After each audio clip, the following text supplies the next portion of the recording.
벌써 4주가 지나고 5주차에 접어든 것 같습니다. 그래서 지난 시간에 이어서 제가 오늘은 주제를 이제 좀 달리 바꾸어서 조금 여러분들에게 한 1시간 반 정도 지난번처럼 말씀을 드리고 나머지 한 20, 30분 정도는 질의 토론하는 시간을 가지도록 하겠습니다.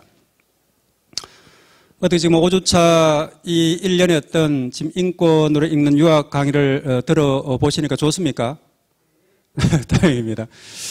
그래서 이제 첫 시간에 제가 말씀드린 것처럼 이번 이 강연을 이제 기획을 하면서 중점을 두는 것은 우리가 이제 친숙한 이 유교 내지는 유학 또는 뭐 육아라고도 부르기도 하죠. 그래서 우리가 이제 일상생활 속에서 이 유교 내지는 유학이 우리의 삶에 너무나 깊이 투영되어 있고 우리가 그로부터 벗어날 수가 없습니다. 그럼에도 불구하고 이제 너무나 친숙하기 때문에 우리가 너무 익숙하기 때문에 내가 알고 있던 유교나 유학의 어떤 기본 원리에 의해서 내가 오히려 자유롭지 못하고 구속받고 속박받을 수가 있다는 겁니다. 반대로 말한다면 내가 내 자신이 어떤 특정한 가치나 이념, 전통, 관습으로부터 자유롭지 못하다면 오히려 내가 가지고 있는 어떤 이념과 사상과 언행으로 인해서 내 주변의 사람들에게 오히려 불편함을 줄 수도 있었다는 사실입니다. 그러므로 이제 이 1년의 어떤 강의를 통해서 한번 뒤집어 보자는 겁니다. 거꾸로 보자는 거죠. 또는 비틀어 보자는 겁니다. 그런 면에서 이제 오늘 제가 이 강의하고자 하는 주제는 국가와 사회 그리고 개인인데 이것을 삼강과 오륜의 시각으로 한번 뒤집어 보자는 겁니다. 국가, 사회, 개인 너무나 친숙한 용어지 않습니까? 대한민국은 우리나라의 국가, 내가 살고 있는 이 나라 그 자체입니다. 그렇다면 사회도 마찬가지죠. 우리는 지금 대구라는 이 지역사회에서 살고 있습니다. 이 사회는 복에 따라서 각 지역별로 구성이 되어 있고 넓게는 국가사회라고 합니다. 국가 대 국가 간의 관계에서 형성되는 것은 또 국제사회라고 합니다. 물고기가 물을 떠나서 살 수 없듯이 인간은 이 사회라는 체제를 벗어나서 살 수가 없습니다. 오늘 아침에 어떤 어느 프로그램 아침마다 7시 50분부터 하는 인간극장이라는 프로그램이 있죠. 보니까 황도라는 무인도에 들어가서 사는 사람이 있었습니다. 대단한 용기죠. 마치 우리가 로빈슨 크루소에서 나오는 것처럼 그처럼 살고 있어요. 그런데 개인이 선택한 삶이기 때문에 그 개인이 무인도라는 이 황도라는 지역이라는 그 자체의 하나의 사회 구성 단위로 되겠는데 그 사회 구성 단위로서의 구성원은 1개인입니다. 과연 그것도 우리가 사회로 볼 수 있을지 모르겠습니다만 결국은 스스로 황도의 이장으로 불리더라고요. 이처럼 우리가 어떠한 형태로든 결국은 무인도에 살던 그 무인도와 섬을 연결하는 또 다른 어떤 사회가 없다면 인간은 사실 독자적으로 살아갈 수가 없습니다. 그런 면에서 바라본다면 이 국가 사회에 있어서 가장 핵심적인 주체는 누구인가? 나라는 개인이라는 거죠. 제가 지난 시간에 이제 누누이 강조한 것처럼 우리나라 사회에 있어서 이 나라는 개인, 주체, 자라는 것은 상당히 참 미묘합니다. 나라는 개인을 내세우는 순간 어떻게 되는 거야? 우리는 그동안 인생을 살면서 너무나 많이 경험을 해봤습니다. 제가 첫 번째 주 강의를 할 때 공자의 제자와의 대화를 통해서 알미란 무엇인가? 안다는 것을 안다고 모르는 것을 모른다라. 또 소크라테스가 아폴론 신전의 기둥에 쓰인 말을 인용하면서 너 자신을 알라고 할 때 과연 그렇다면 반문하는 겁니다. 너 자신을 알라고 할 때 너는 반대로 말한다면 주체로서의 나죠. 달리 말한다면 나는 누구인가 하는 겁니다. 나는 도대체 무엇인가? 이와 같은 이제 의문을 가지고 회의를 하고 질문을 해야 되는데 우리나라 사회에서 개인으로서 어떤 주체성을 내세우면서 나 자신에 대한 질문만이 아니라 상대방에 대한 질문, 그와 그들, 우리에 대한 질문을 던지는 것 자체는 사실상 상당히 금기사항이었습니다. 먼저 의문을 가지고 질문을 해야만이 그로부터 철학적인 성찰이 이루어지게 되는데, 그를 통해서 대화와 소통이 이루어지게 되는데, 우리는 의문을 가지는 것을 금기시하고 질문을 하게 되면은 별로 친절하게 답변해 주지도 않고, 그러다 보니까 우리의 어떤 개인적인 관계 속에서, 집단과의 관계 속에서 대화와 소통이 이루어지지 않는 겁니다.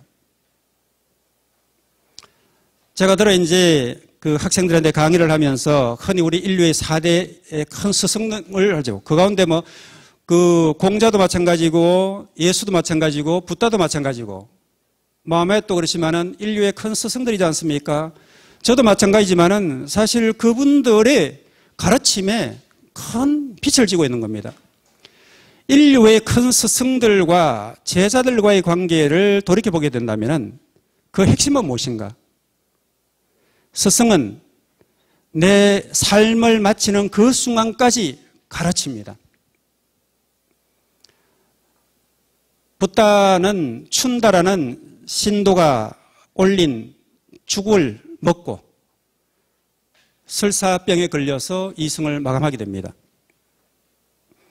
그래서 열반에 들 때가 가까웠음을 알고 붓다가 나는 모일 이제는 열반이 될 것이다 하니까 제자들이 울면서 매달립니다.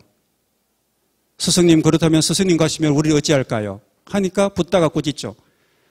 내가 그렇게 많은 40, 50년 동안의 세월 동안 너희들을 가르쳤는데 또다시 무엇을 배우기를 바라느냐. 그러면서 이제 붓다는 스승으로서의 마지막 가르침을 내립니다. 너희들은 이 내가 하는 말을 가슴에 지니면은 내가 죽더라도 결국은 길을 잃지 않을 것이다 하면서 그 말이 무엇인가? 자등명, 법등명입니다. 즉, 너 자신을 스승으로 삼고 법 진리를 스승으로 삼아라. 결국은 네 자신을 삶의 주체로서, 스승으로서, 도반으로서 삼으라는 겁니다. 흔히 무소의 뿔처럼 홀라가라는 것은 아나무인격으로 가라는 것이 아니죠. 우리가 우리 자신을, 내면을 성찰을 하고 나를 스승으로 삼고 나를 도반으로 삼고 나를 친구로 삼고 나를 텍스트로 삼고 간다면은 그게 흔들리지 않습니다. 그와 더불어서 내가 지향하는 어떤 가치인 진리가 있다면 흔들리지 않는다는 겁니다. 그래서 마지막 죽는 순간까지 인류의 스승으로서 붓다는 제자들을 위해서 가르침을 펴니다.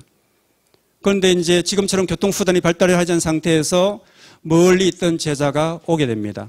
이미 스승은 열반에 들어서 관 속에 누워 있겠죠. 그래서 이제 그 제자가 와서 스승의 어떤 죽음을 같이 하지 못한 데서 아쉬워하니까 붓다가 또다시 죽어서도 제자를 위해서 가르침을 남깁니다. 그게 뭡니까? 관 밖으로 발을 쑥 내밀죠. 그게 소위 말하는 곽시상부란 겁니다. 이처럼 우리 어떤 인류의 큰 스승들과 제자들과의 어떤 이 지식의 담론의 체계를 보게 되면은 충실히 대화를 통해서 이루어지게 되는 겁니다.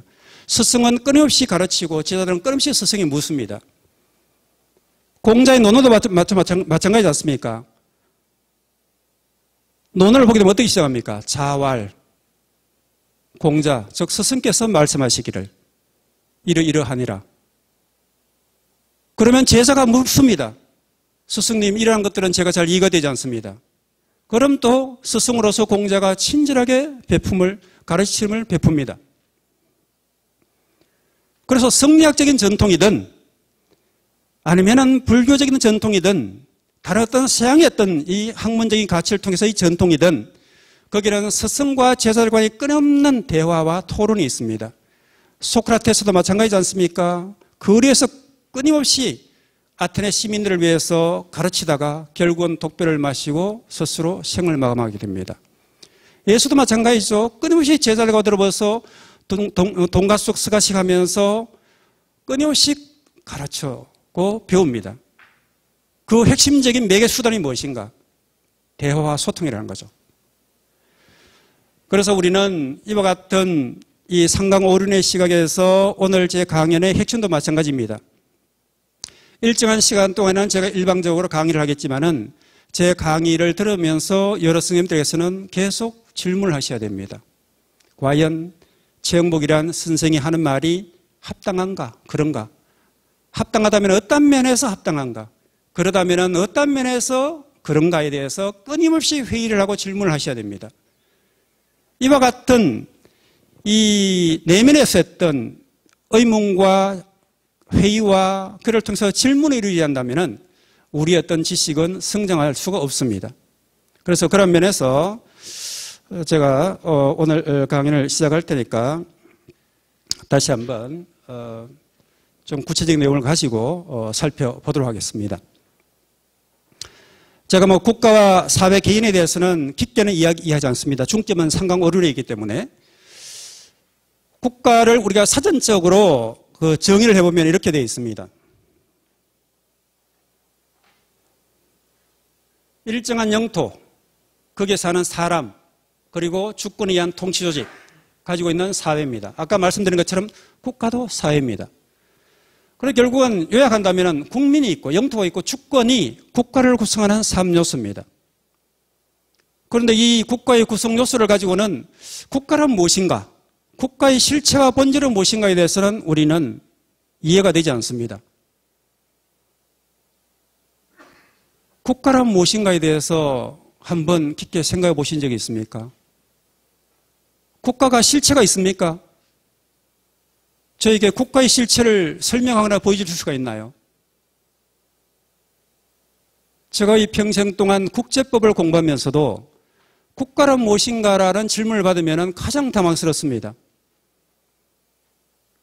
왜? 국제법 관계에 있어서 국가란 것은 국제법 관계의 가장 핵심적인 주체거든요. 그럼에도 불구하고 국가란 무엇인가라는 질문을 받으면 가장 어렵습니다. 아직까지도 힘듭니다. 그런데 오늘날에는 이 세 요소에 더불어서 대외적인 능력을 국가의 구성 요소에 포함시키게 됩니다. 국가는 실체가 없습니다. 우리 대한민국 헌법 제1조 대한민국은 민주공화국이다. 참 귀가 따갑도록 들었지 않습니까? 민주공화국이란 것은 대한민국이라는 국가의 정체를 설명할 뿐이지 대한민국이란 국가란 무엇인가에 대해서는 설명하지 않습니다. 그러니까 제가 이제 밑에 국가는 실체가 있는가? 국가는 실체가 없습니다. 마치 유령과 같아요. 도깨비와 같습니다. 들은 헛개비입니다. 눈에 보이지 않고 잡을 수 없기 때문에 두려운 거예요. 왜? 국가를 구성하는 요소를 보십시오. 국민, 영토, 주권, 거기다 대외 능력까지 있죠. 이와 같은 구성 요소란 것은 국가가 마음만 먹으면은 국가 권력을 이용을 해서 다 활용 가능한 겁니다. 조선시대와 중세의 봉건 영주시대를 떠올려 보십시오. 또는 그 이후에 이 절대 왕정 시대를 한번 떠올려 보십시오. 루이 14세의 말로 잘 회자되고 있는 것 있죠. 짐이고 국가다. 레타세모아. 저 국가와 짐이라는 이 군주, 국왕은 동일시되는 겁니다. 모든 것들이 국왕의 왕의 어떤 권력의 범위 내에 있는 겁니다. 그러니까 우리가 대한민국은 민주공화국이라고 하는데 이 민주공화국이라는 정체가 잘못 구성이 되고 국가가 만일 권력과 권한을 남용하게 되는 경우에는 그 구성 요소인 국민들은 한없이 괴로운 거죠.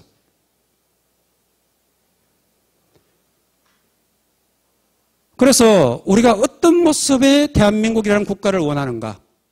그것은 민주주의와 공화국 체제가 결부된 건데 그렇기 때문에 우리는 다시 한번 묻는 겁니다. 대한민국은 과연 어떤 국가여야 되는가? 민주주의가 충실하게 정착이 되고 구현이 돼야 됩니다.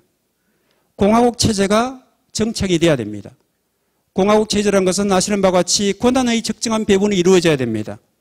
소위 말하는 상권 분립이 적정하게 나누어지고 그래서 힘의 균형이 이루어져야 됩니다. 그러면서 우리가 2016년도에 대규모적인 어떤 이 촛불이었던 혁명 내지 시위를 통해서 우리나라 사람들의 뇌리에 각인된 말이 있죠. 대한민국의 모든 권력은 누구로부터 나온가? 국민 나로부터 나온다. 즉 개인이 나가 주권자라는 겁니다. 이것이 바로 우리가 민주주의 원칙에 충실하게 국가와 나의 관계를 설명하고 재정립을 하는 겁니다. 이에 대해서는 제가 다시 나중에 설명을 하게 될 겁니다.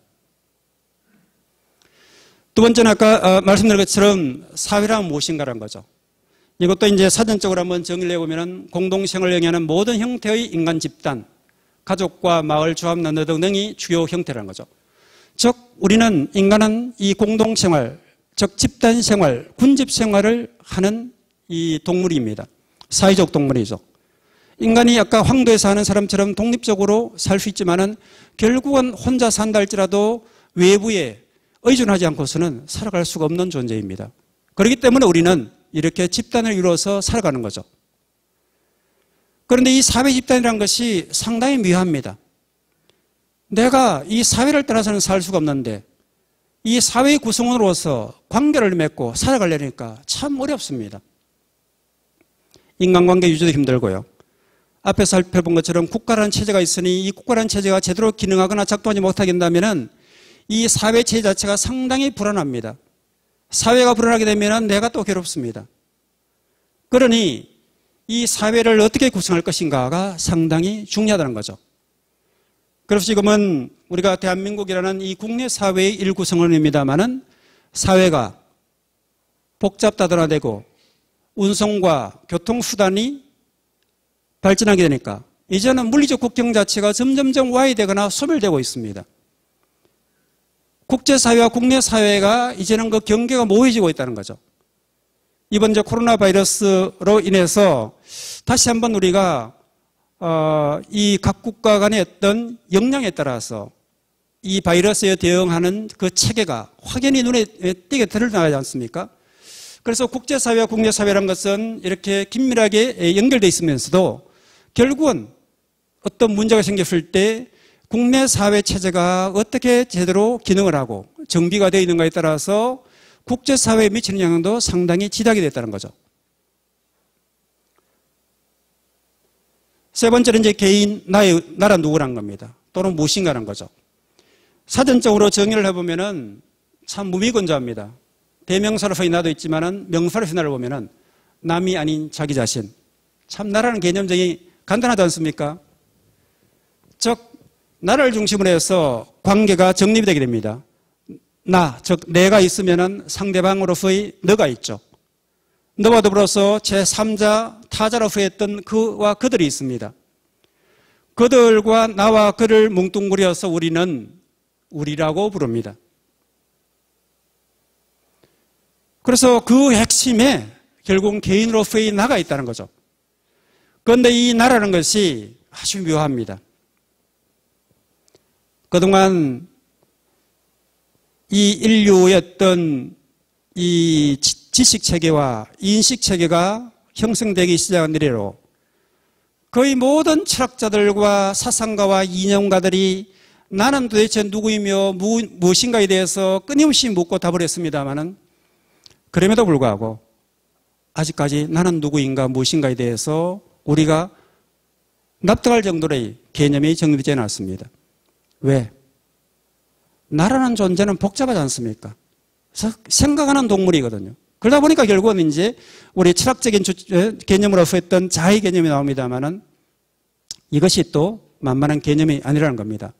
그래서 오늘은 이런 내용에 대해서 살펴본 것이 아니고 우리가 거두절미하고 이처럼 국가와 사회와 개인으로서의 나는 긴밀한 관계에 있는데 이와 같은 삼주체가 어떻게 관계를 맺고 그 맺은 관계 속에서 어떻게 하면 우리가 자유롭고 평등한 상태에서 행복을 추구하면서 살 수 있을 것인가 라는 측면에서 우리가 상강오륜의 이 시각에서 한번 바라보자는 겁니다. 유교 유학에 대해서는 이제 제가 첫 시간에서 말씀드렸습니다만은 제가 이 유교 내지 유학을 이 인권과 달리 인륜의 측면에서 바라보자고 했습니다.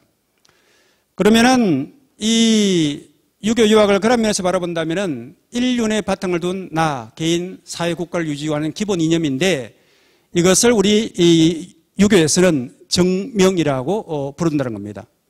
즉 정명이라는 것은 이때의 명은 개인의 입장에서 본다면은 본인의 어떤 이름이 되겠죠. 그런데 여기서는 명분이 되게 됩니다. 즉 우리가 어떤 일을 하는데 대의명분, 개인적인 명분이 중요하다는 거지 않습니까?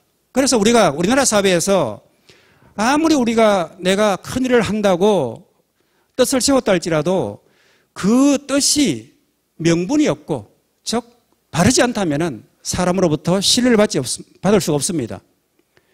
그러므로 유교 내지는 유학에서는 이 개인과 사회집단, 국가가 내세우는 명분, 그 명분이 발라야 된다는 겁니다.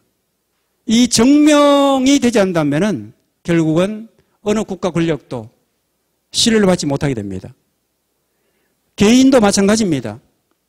내가 아무리 공익적인 가치를 추구한다 할지라도 공익적인 가치를 추구하는 과정에서 내세운 개인의 어떤 정명이 바로 서지 않는다면 결국은 그 공익적인 가치를 제대로 추구할 수가 없습니다. 그러므로 이 정명을 어떻게 세우는가가 상당히 중요하다는 거죠.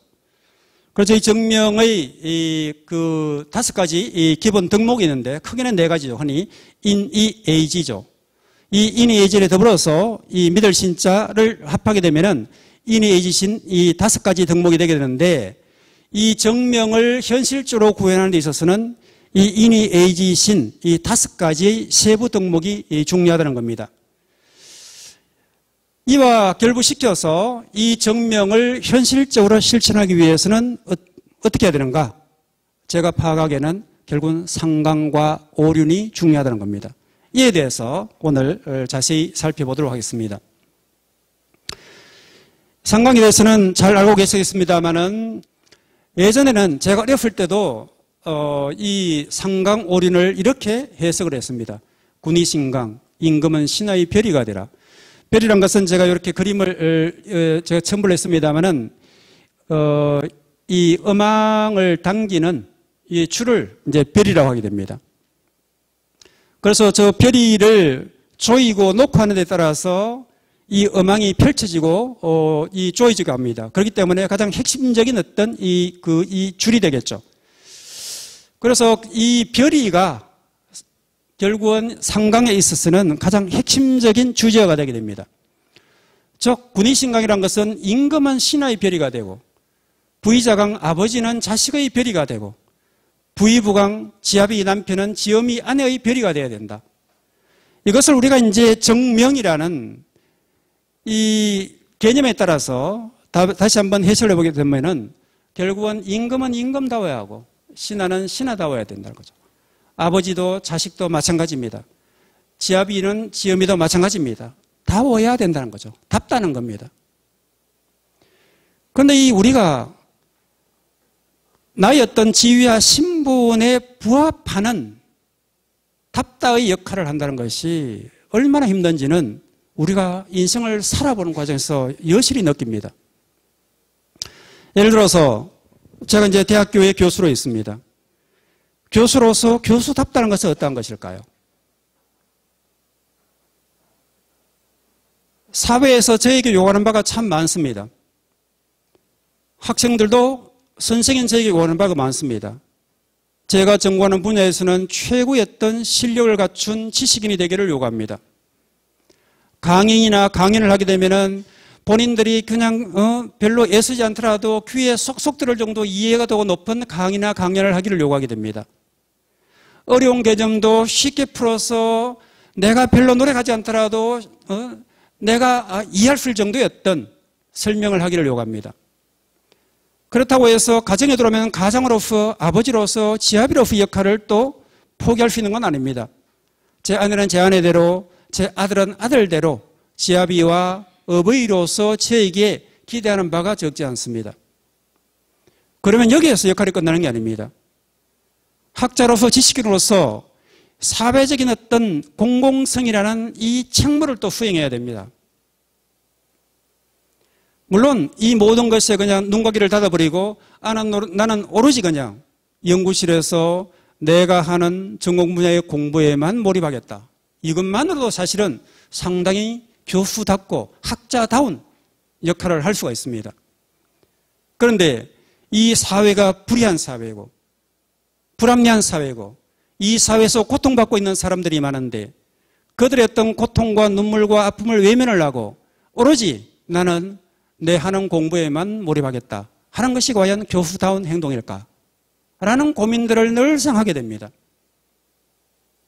그러니 일개인이 이와 같은 다운 역할을 하면서 한평생을 올곧게 산다는 것은 너무나 힘든 일입니다. 상강에서 우리에게 요구하는 것은 이와 같은 다운 삶을 살아라는 겁니다. 임금이 임금답지 못하면 어떻게 됩니까? 나라 꼴이 엉망이 되게 됩니다. 신하가 신하답지 못하면 어떻게 됩니까? 똑같습니다. 민생은 도탄에 빠질 수밖에 없습니다. 나머지 사람들도 마찬가지입니다. 다운 역할, 다운 삶을 살아야 된다는 거죠. 그런데 우리가 이 답다는 삶을 이해를 하고 자기의 어떤 내면의 체화를 시켜서 그에 맞는 능력과 지식을 가지고 이것을 개인적인 삶의 과정에서 사회의 어떤 발전을 위해서 나의 역할을 한다는 것이 생각처럼 쉽지가 않습니다. 그러니 상강에서 했던 답다는 이 정명에 포함했던 나의 역할을 설정한다는 것은 우리가 여성을 마칠 때까지 모든 개인들이 고민을 해야 될 사항이라고 생각합니다. 그런데 이 상강이 제가 지난 첫 번째 시간에 시간이 없어서 충서를 설명하면서 이에 대해서 이제 이 보충 설명을 하지 못했습니다만은 충서라는 것이 결국은 네 자신이 하고 싶은 일을 남에게 시키지 말라는 겁니다. 그런데 이것이 충의와 충성의 개념으로 이제 변질이 되게 됩니다. 즉 우리가 군인도 아닌데 모든 사람들 마치 군인이 국가에 충성하듯이 또는 지금 어떤 정치적인 어떤 이 논란의 쟁점에 있는 윤석열 검찰총장은 본인은 조직에 충성할 뿐이지 개인에 충성하지 않는다 그러죠. 과연 그러한 말들이 합당한가? 그런데 이것이 이제 조선조의 중후반기로 넘어오기서부터 삼강이 서서히 이제 변질이 되게 됩니다. 특정 개인이나 조직, 국가를 위한 충성과 충의를 위한 쪽으로 이 삼강이 이 변질이 되면서부터 그때부터 이제 상강의 본래였던 개념들이 점점점 이제 퇴락을 하게 됩니다. 이것이 해방 이후도 마찬가지입니다. 특정 정치 권력에 의해서 이 상강의 이 가치가 정권을 유지를 하기 위한 목적으로 변용이 되다 보니까 오늘날에 있어서는 이 상강의 이 본래의 의미에서 이 상강을 해석하는 것이 아니라 본인 내지는 어떤 특정한 정치적 이익을 위한 그런 목적하에서 이 상강을 이용을 하게 됩니다. 그러다 보니까 이 충의와 충성을 강조하면서 해석하면 이렇게 되는 겁니다. 군이 신강, 신하는 임금을 섬기는 것이 근본이고 부의자강, 아들은 아버지를 섬기는 것이 근본이며 부의부강, 아내는 남편을 섬기는 것이 근본이다. 이렇게 해석하니까 참 정근대적이죠. 여기는 상하 위계관계가 분명합니다. 수직적인 관계입니다. 절대적인 명령과 복종의 관계입니다. 그런데 오늘날 우리의 어떤 인간관계는 어떻습니까? 수평적, 호혜적, 평등적 관계죠.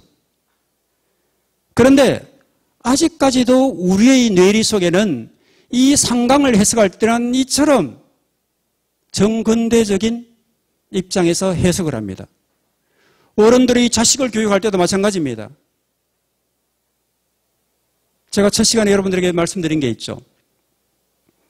자식들을 학교에 보낼 때, 취직을 해서 사회에 내보낼 때,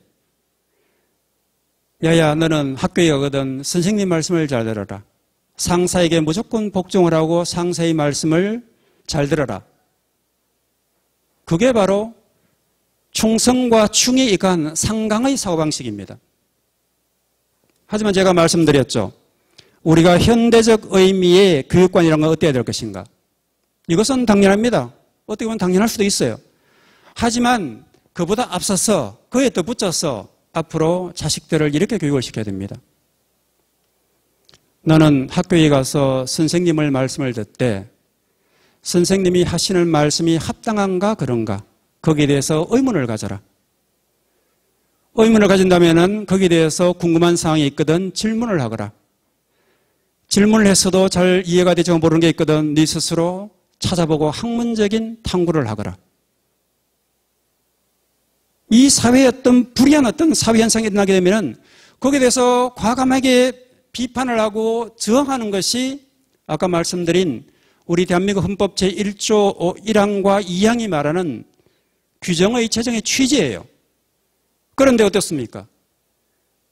어릴 때부터 대부분 저도 마찬가지입니다만은 우리 부모님들과 기성세대가 우리를 교육하던 것과 지금 여러분들이 아마 후속 세대를 교육하는 방식이 크게 다르지 않을 겁니다. 전부 해라 하지 말아예요. 그러나 우리 기성세대에 할 일은 이 사회가 부정하고 불의하고 병폐에 찌들어 있다면 그것을 개선하고 혁파할 수 있도록 우리 후속 세대에게 힘을 실어줘야 됩니다. 그게 바로 정명이에요. 그게 바로 우리가 현대적 의미에서 삼강의 정신을 현실에서 실천하는 방식이라고 생각을 합니다. 그러면 다음에는 이제 오륜에 대해서 한번 살펴보도록 하겠습니다. 잘 알고 계시죠? 오륜을 이제 해석하면 그렇습니다. 부자 유친, 어부와 자식 사이에는 친함이 있어야 된다. 군신유의, 임금과 신하 사이에는 의로움이 있어야 되고, 부부유별, 부부 사이에는 분별이 있어야 되고, 장유유서 어른과 이제 아이 사이에는 차례와 질서가 있어야 되고, 부무유신, 벗 사이에는 믿음이 있어야 된다. 이것을 이제 인의, 에이지, 신, 이제 아까 저 정명의 기본 덕목 5가지를 이 오륜의 마지막 자를 가지고 대비를 한번 시켜본 겁니다. 인과 친, 의와 이, 예와 별, 지와 서, 신과 신이죠. 상강과 오륜의 관계를 제가 한번 도표화시켜 보면은 상강의 군이 신강, 군신유의, 부의자강, 부자유친, 부의부강, 부부유별은 서로 대응을 합니다. 그러나 이제 오륜에는 2가지가 더 붙여 있죠. 장유유수와 부무유신입니다. 그래서 이것을 가지고 제가 조금 구체적으로 한번 설명을 하도록 하겠습니다. 상강 오륜을 우리 예를 들어서 그리스의 신전을 예를 들어서 한번 도식화시켜 보면 이렇습니다. 하단부에 이제 그 주춧돌은 상강입니다. 군의 신강, 부의자강, 부의부강입니다. 이 기둥들이에요. 그래서 이 기둥의 역할을 하는 것은 이 오륜이 역할을 합니다. 그렇다면 상강이라는 이 디딤돌, 주춧돌 위에 오륜이 5개의 기둥이 이 국권이 서게 되면은 결국은 지붕의 역할을 하는 인륜 내지는 인본 공동체가 성립이 될 수가 있습니다. 이 인륜 내지는 인본 공동체를 실질적으로 지탱하는 것이 무엇인가? 예와 법이라는 거죠. 아마 그 3주차 주제가 아마 예법에 관한 주제였을 겁니다. 그래서 아직까지 제가 이 강연 녹화본을 보지 못해서 어떤 내용을 가지고 이 강연을 하셨는지 모르겠습니다만은 결국은 우리가 형식적인 예와 법에 지나치게 경도가 되게 되면은 그게 우리를 아주 힘들게 하지만은 이와 같은 상강과 오륜이 제대로 정립된 상태에서 예와 법이 제대로 기능하게 되면은 우리는 정말 인륜과 인본의 공동체 속에서 아주 평화롭게 살 수가 있게 됩니다. 이와 같은 도식 구조를 좀 머리에 담아두시기 바랍니다. 그런데 이제 우리 유교나 유학이 참 많이 비판을 받고 있지 않습니까? 오래전에 나온 책입니다만은 공자가 죽어야 나라가 산다. 이 책이 나왔는데 혹시 읽어보신 분 있습니까? 한 분이 계시군요. 저도 이제 이 책을 예전에 읽어보고 이번에 이제 강의안을 구성하면서 서가에 꽂혀 있던 책을 다시 한번 빼내서 한번 일별을 해봤습니다. 지금 보니까 참 별다른 내용이 없습니다만 이 책이 베스트셀러가 됐어요. 이 책이 나오고 나서 이 공자가 죽어야 나라가 산다는 이 책을 읽고는 비분관계한 분이 있습니다. 그것을 반론을 하는 내용을 담은 공자가 살아야 나라가 산다라는 책이 곧바로 발간이 됐습니다. 참 그 당시에 뜨거운 감자처럼 이 두 책이 회자가 된 적이 있습니다. 이것이 지금 유교 내지는 유학을 바라보고 대하는 지금 우리의 어떤 시각이 아닐까 싶어요. 어떻습니까? 공자가 죽어야 나라 살까요? 공자가 살아야 나라가 살까요?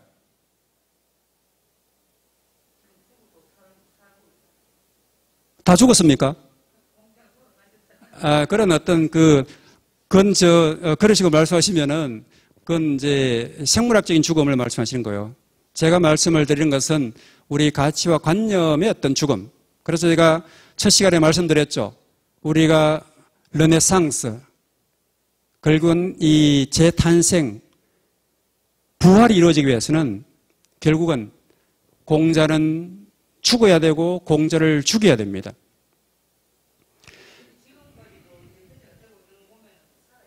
그렇죠. 어떻게 죽이고 어떻게 살아야 될 것인가, 살려야 될 것인가. 제가 드린 말씀이 요지는 겁니다. 질문을 하라는 겁니다. 의문을 가지라는 겁니다. 공자를 어떻게 죽일까요? 어떻게 살릴까요? 이 책들에서 이 주된 내용이 바로 그겁니다. 왜? 공자가 죽어야 나라가 산다는 입장에서 본다면은 공자로 대표되는 성리학이 조선조 후기로 오면서부터 이것이 변질이 되게 되고 오늘날까지 우리의 자유로운 사고를 옥죄는 족쇄처럼 작용하고 있다는 거죠. 그런데 거기에 대해서 이제 반대하는 입장에서 본다면은 공자가 살아야 나라가 산다는 겁니다. 두 입장 다 맞습니다. 하지만은 우리가 이제 여기에서 질문을 던지는 것은 그거죠. 왜? 왜 공자가 죽어야 나라가 살고 한쪽에서는 왜 또 공자가 살아야 나라가 사냐는 거죠. 그렇다면 다음 단계로 나아갑니다.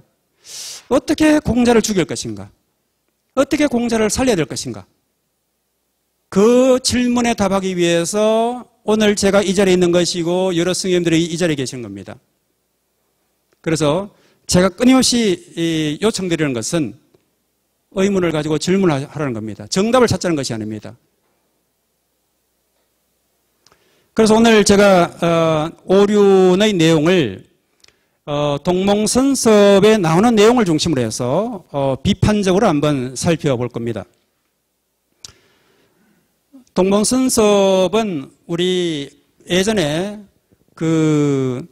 주로 이제 나이가 어린 학동들이 가장 먼저 배우는 이 교과서였다고 하죠. 저도 이제 동몽선섭을 처음 읽은 것이 중학교 때였던 것으로 기억합니다. 시골에서 누가 이런 걸 가르치는 것도 없었습니다만은 제가 말씀드린 것처럼 지적인 호기심이 한참 일던 때니까 어떤 경로를 통해서 제가 동문수습을 구입했는지 모르겠지만은 이 책을 제가 직접 구해서 한번 읽어본 적이 있습니다. 그때는 전혀 문제의식을 갖지 못했는데 이제 이번 강연을 준비하면서 다시 한번 읽어보니까 참 훌륭하고 멋진 말도 있고 또 오늘날의 어떤 시각에서 바라본다면 도저히 덜 떨어진 어떤 내용들을 닮아서 이것을 이대로 받아들이기는 힘들다. 대부분의 내용이 그렇습니다. 그래서 우리 때문에 재해석을 해야 된다는 거죠. 만물의 무리에 오직 사람이 가장 귀하니 사람을 귀하게 여기는 까닭은 5가지의 오륜이 있기 때문이다. 참 멋진 말입니다. 제가 첫 시간에 말씀드린 것처럼 우리 어떤 전통적인 사고의 경천 애인이 있지 않습니까? 저는 이거 참 멋진 말이라고 생각합니다. 하늘을 공경하고 사람을 사랑하라는 겁니다. 그것이 인권의 기본 가치와 덕목입니다. 하늘을 공경하지 않았기 때문에 지금 우리 코로나 바이러스가 이렇게 인간을 힘들게 하지 않습니까? 우리 도시와 산업화가 되면서부터 자연 환경을 무시했지 않습니까? 그들을 아프게 했지 않습니까? 자연의 병든이 결국은 인간이 힘들어지게 되는 겁니다. 현대적 의미에서, 환경적인 의미에서, 과학적인 의미에서, 사회학적인 의미에서 과연 하늘을 공경한다는 것이 어떤 내용이겠습니까? 소위 말하는 어떤 자연 생태적인 삶의 방식을 이제는 도입하라는 겁니다. 그게 바로 에콜로지라는 생태학이 지향하는 바가 똑같습니다. 애인이 뭡니까? 사람을 사랑하는 겁니다. 동몽선섭의 모두 부분에서 나오는 내용이 바로 경천 애인의 사상이 그대로 담겨 있는 겁니다. 사람이 사람을 사랑해야 된다는 겁니다. 이 경천 애인의 사고의 바탕 위에서 오륜에 관한 제 말씀을 들어보면은 거기에서 크게 벗어나지 않다는 것을 알게 될 겁니다. 그런데 이 내용은 이 번역 내용은 마음에 들지 않습니다. 아버지는 사랑하고 자식은 효도하며 임금은 의롭고 신하는 충성하고 남편은 화합하고 부인은 온순하며 형은 우애하고 동생은 공경하며 친구 간에는 서로 인을 도와주고 그러한 후에 비록 사람이 할 수 있다. 이 내용이 이제 구체적인 오륜의 이제 세부적인 이제 항목으로 가게 되면은 우리 기존에 우리 스님들이 어떠한 이 전통적인 관념을 가지고 있었는가를 이제 우리가 알게 될 겁니다. 먼저 부자 유친부터 한번 살펴보도록 하겠습니다. 부자는 천성적으로 친한 관계이다. 세상에 옳지 않은 부모가 없으니 부모가 비록 사랑하지 않더라도 자식이 불효할 수는 없다. 참 이렇게 되면 얼마나 좋겠습니까? 부자 유친이죠. 생리적으로, 생물학적으로 친한 겁니다. 그렇지 않습니까? 제가 아버지 어머니를 통해서 이 세상에 태어났고 제가 또 다른 여인을 만나서 부부 인연을 맺고 사랑하여 제 자식을 낳았습니다. 이것은 인간의 어떤 몸속에서 면면이 지금 흘러내리고 있는 유전적인 측면에서 보더라도 엄청나게 우리는 서로 끌어당기는 친함이 있는 겁니다. 그런데 이것이 서로 나이를 먹어가면서 그 친한 관계가 제대로 유지되고 있느냐는 거죠. 제가 첫 시간에도 이제 상당히 비판을 했습니다만은 결국은 아직까지 우리가 이 관념에 젖어 있기 때문에 서로 친하지 못하다는 겁니다. 흔히 할 말로 이런 말들을 많이 합니다.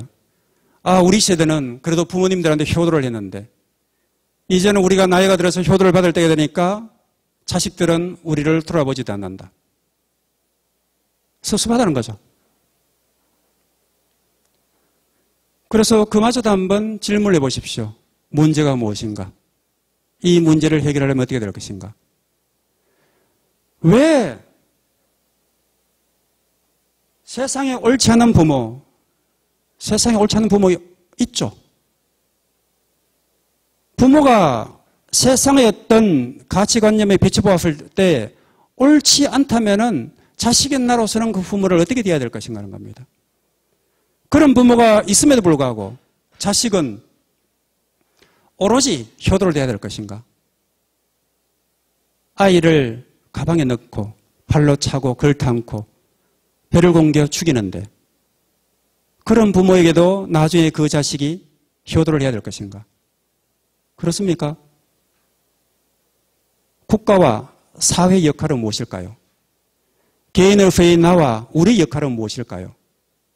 우리는 잘못이 없습니까? 오로지 그냥 나만 잘 먹고 잘 살고 내 자식만 무탈하고 사회적으로 지위를 확보하고 경제적으로 부유하게 살면 그만입니까?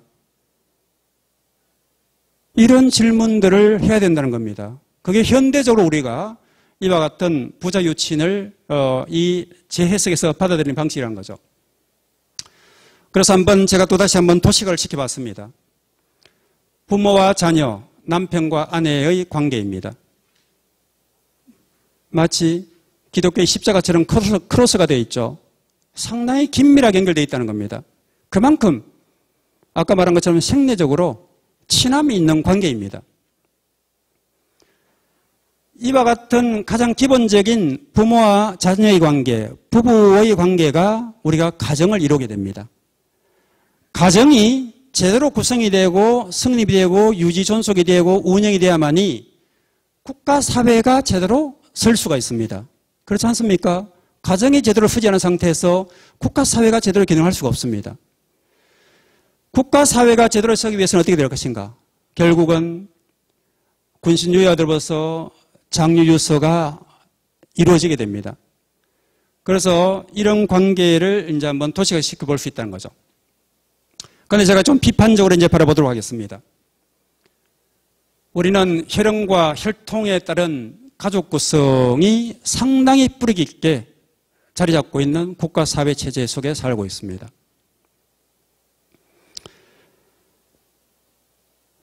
한 10년 전쯤의 일입니다. 제가 대학교 교수로 있다 보니까 참 많은 곳에서 전혀 모르는 사람들한테 전화를 많이 받습니다. 대부분 부탁하는 거예요. 어떤 때는 전혀 제가 관심도 가지고 있는 종친에서 연락이 와가지고 뭐뭐뭐 하니까 그냥 조금 돈을 내달라. 또 어떤 때는 집안에 뭐뭐뭐 하니까 좀 돈을 내달라. 어떤 사회단체에서 어떤 애가 돈을 내달라. 전부 이제 부탁하는 거예요. 그런데 그것을 거절하기가 참 힘든 상황도 많습니다. 그런데 저는 혈연지연 학연을 우리 사회를 병들게 하는 3대 독소라고 보는 입장을 갖고 있기 때문에 제가 생각할 때 부당하는 경우에는 상당히 매몰차게 거절을 합니다. 한 번은 이런 일이 있었어요. 집안에 어느 형님이 전화를 해왔습니다. 제 고향이 이제 성서인데요. 고향을 빛낸 인물들 안에 동생을 내가 추천을 했으니까 이제 형님은 이제 저한테 이제 자랑할 겸 전화 오신 거예요. 그래서 너를 소개를 해도 되겠느냐? 그 전화를 받고는 제가 상당히 이제 매몰차게 거절을 했습니다. 형님의 어떤 그 뜻은 무척 고맙습니다만은 저는 고향을 빛낸 인물일 수가 없습니다. 저는 일찍 고향을 떠나서 해외 나가서 여러 해 동안 공부를 하고 왔고 그 이후에도 여러 대학을 거쳐서 지금은 오로지 연구실과 집에서만 오가면서 생활하고 있는데 저는 고향을 위해서 한 일이 없습니다. 오히려 고향을 빛낸 인물들은 저 같은 사회적으로 드러난 인물이 아니라 지금까지도 그 고향에 남아서 묵묵히 그 고향을 지키는 사람들이 고향을 빛낸 인물들입니다. 그러니 고향을 빛낸 사람들, 인물들 동정란에 사람들을 실으려거든 제가 아니라 그 사람들을 소개하십시오. 하니까 형님이 화를 발칵 내고 전화를 끊으셨어요. 그 뒤로 저에게 전화 없습니다. 상당히 매정하죠. 왜냐하면은 소위 지식인들이 이와 같은 불합리한에 대해서는 과감히 그 연결고리를 잘라줘야 됩니다. 왜? 우리는 너무나 이와 같은 핏줄에 의해서 연결되어 있는 인간관계와 사회구조를 갖고 있기 때문에 이것이 상당히 긍정적인 요소가 많음에 불구하고 대부분의 경우에서는 우리 국가사회의 어떤 발전을 가먹는 방해 요소들이기 때문입니다. 그래서 그것을 제가 좀 더 세부적으로 한번 들어가서 말씀을 드리도록 하겠습니다. 흔히 우리가 남성 중심주의적인 어떤 사회를 비판할 용어를 사회학 내지는 우리가 이 철학적인 용어로는 남건주의 또는 페니스주의 또는 거석문화라고 말합니다. 어디 산이나 산사에 가게 되면은 아들을 점지해달라고 왜 불상들의 코가 다 망가져지고 특정한 어떤 신체의 부위가 다 따라 없어지려고 만집니까? 우리 신석기나 구석기 시대에 있던 고인돌 문화라는 것이 전형적으로 이와 같은 거성 문화입니다. 힘과 권위를 나타내는 하나의 어떤 표상으로서 표지로서 큰 어떤 돌로서 어떤 상징물을 세우게 됩니다. 독재자들이 동상 세우기를 참 좋아하죠. 무슨 기념관 세우기를 좋아하죠. 남건주의의 전형적인 이 부정적인 사례들입니다. 왜 집안에 가면은 산소들이 가게 되면은 그렇게 화려하게 치장을 합니까? 내 멧돼지 조상이 어떠한데 그게 다 남건주의 내지는 페니스주의 거성문화의 현실적으로 체현된 여러 부정적인 사례들입니다. 그래서 결국은 이와 같은 이 당근주의를 통해서 지형하나마 무엇인가? 상하 위계 질서 관계를 자꾸 내세우는 겁니다. 상명하복하라는 거죠. 결국은 부자 유치이 이루어지기 위해서는 이와 같은 남성 중심주의, 권위주의에서 벗어나야 된다는 거죠. 아버지가 내가 누군데 하고 내세우는 순간 자식들과의 관계는 상당히 원활한 관계가 이루어지기 쉽지 않습니다. 그럼 어떻게 될 것인가? 결국은 아버지가 가지고 있는 이 부성애와 어머니가 가지고 있는 모성애가 발현해야 되는 겁니다. 결국은 이 사랑했던 호르몬인 옥시토신이 제대로 발현돼야 되는데 그것이 발현되지 않은 상태에서 우리가 권위를 가지고 부자지간의 관계를 형성하게 된다면 결국은 이 부자지간의 관계가 친함이 있는 관계가 아니라 상당히 친하지 않는 관계로 형성될 가능성이 높다는 거죠. 그렇다면 한번 질문을 던져봅시다. 우리가 통상적으로 이제 이성의 부모 중심이었던 가족 관계가 형성되어 있는데 동성 부모의 경우에 있어서는 과연 어떠할 것인가? 우리나라는 지금 아직까지 성소수자의 문제가 상당히 교착 상태에 빠져 있습니다만은 세계 30여 개국에서 동성혼을 인정을 하고 있습니다. 그러면은 그 동성애 부부들은 자녀를 입양을 할 수 있는데 대개 이성의 부모에서 태어난 부자지간의 관계 중심으로 이제 가정이 형성되어 있는데 동성 부모와 입양된 자녀의 관계에 있어서는 과연 이성의 부모와 자녀 간에 형성되어 있는 그와 같은 사랑이 없을까라는 겁니다. 우리는 아직까지 그와 같은 경험을 한 번도 해보지 못했습니다. 얼마 전에 제가 이 주제로 이 주제를 다룬 이 다큐멘터리를 보니까 이성의 부모와 자녀의 관계든 동성의 부모와 자녀의 관계든 사랑을 주고받는 부자지간의 관계에서는 옥시토신이 엄청 높게 나오게 됩니다. 그런데 친하지 않는 이성의 부모와 자녀의 경우에서는 옥시토신이 제대로 나오지 않아요. 그것은 무슨 말인가 하면은 결국은 이성애와 동성애 부부와 부자지간의 관계, 이런 관계를 떠나서 결국은 부자지간의 친함이 있다는 것은 서로 간에 어떤 교감이 충분히 이루어지고 대화 소통이 이루어지고 서로의 관계가 사랑을 중심으로 해서 관계가 형성되는 경우에 있어서는 부모가 동성이든 이성이든 자녀 입장에서는 크게 개의치 않는다는 겁니다. 그런 면에서 우리가 현대적 의미에서 한번 이런 우리 사회에서도 지금 많은 논란이 되고 있으니까 이 동성애에 관한 이 앞으로 문제에 대해서 이런 이 과학적인 실험 결과를 거친 여러 내용들에 대해서 한번 우리가 관심을 가져야 된다는 거죠. 태교의 경우에도 마찬가지죠. 우리는 지금 태교를 하면 참 극성스럽습니다. 모든 것들을 그냥 뱃속에 있는 그 아이가 뱃속에 있을 때부터 지식 위주의 태교를 합니다. 그래서 이런 점에 대해서도 과연 태교를 어떻게 하는 것이 부자 유친에 부합되는 태교일 것인가에 대해서 한번 진지한 검토가 필요하다는 거죠. 여기 육아일기라고 제가 예를 들어놨습니다만은 혹시 여기 대부분 이제 남성들이 계신데 여러분 자녀들을 키울 때 육아일기를 써보신 분 있습니까? 한 분도 안 계세요. 그들은 다 사회생활하고 직업활동하기 바쁘셔서 쓸 시간이 없었던 거죠.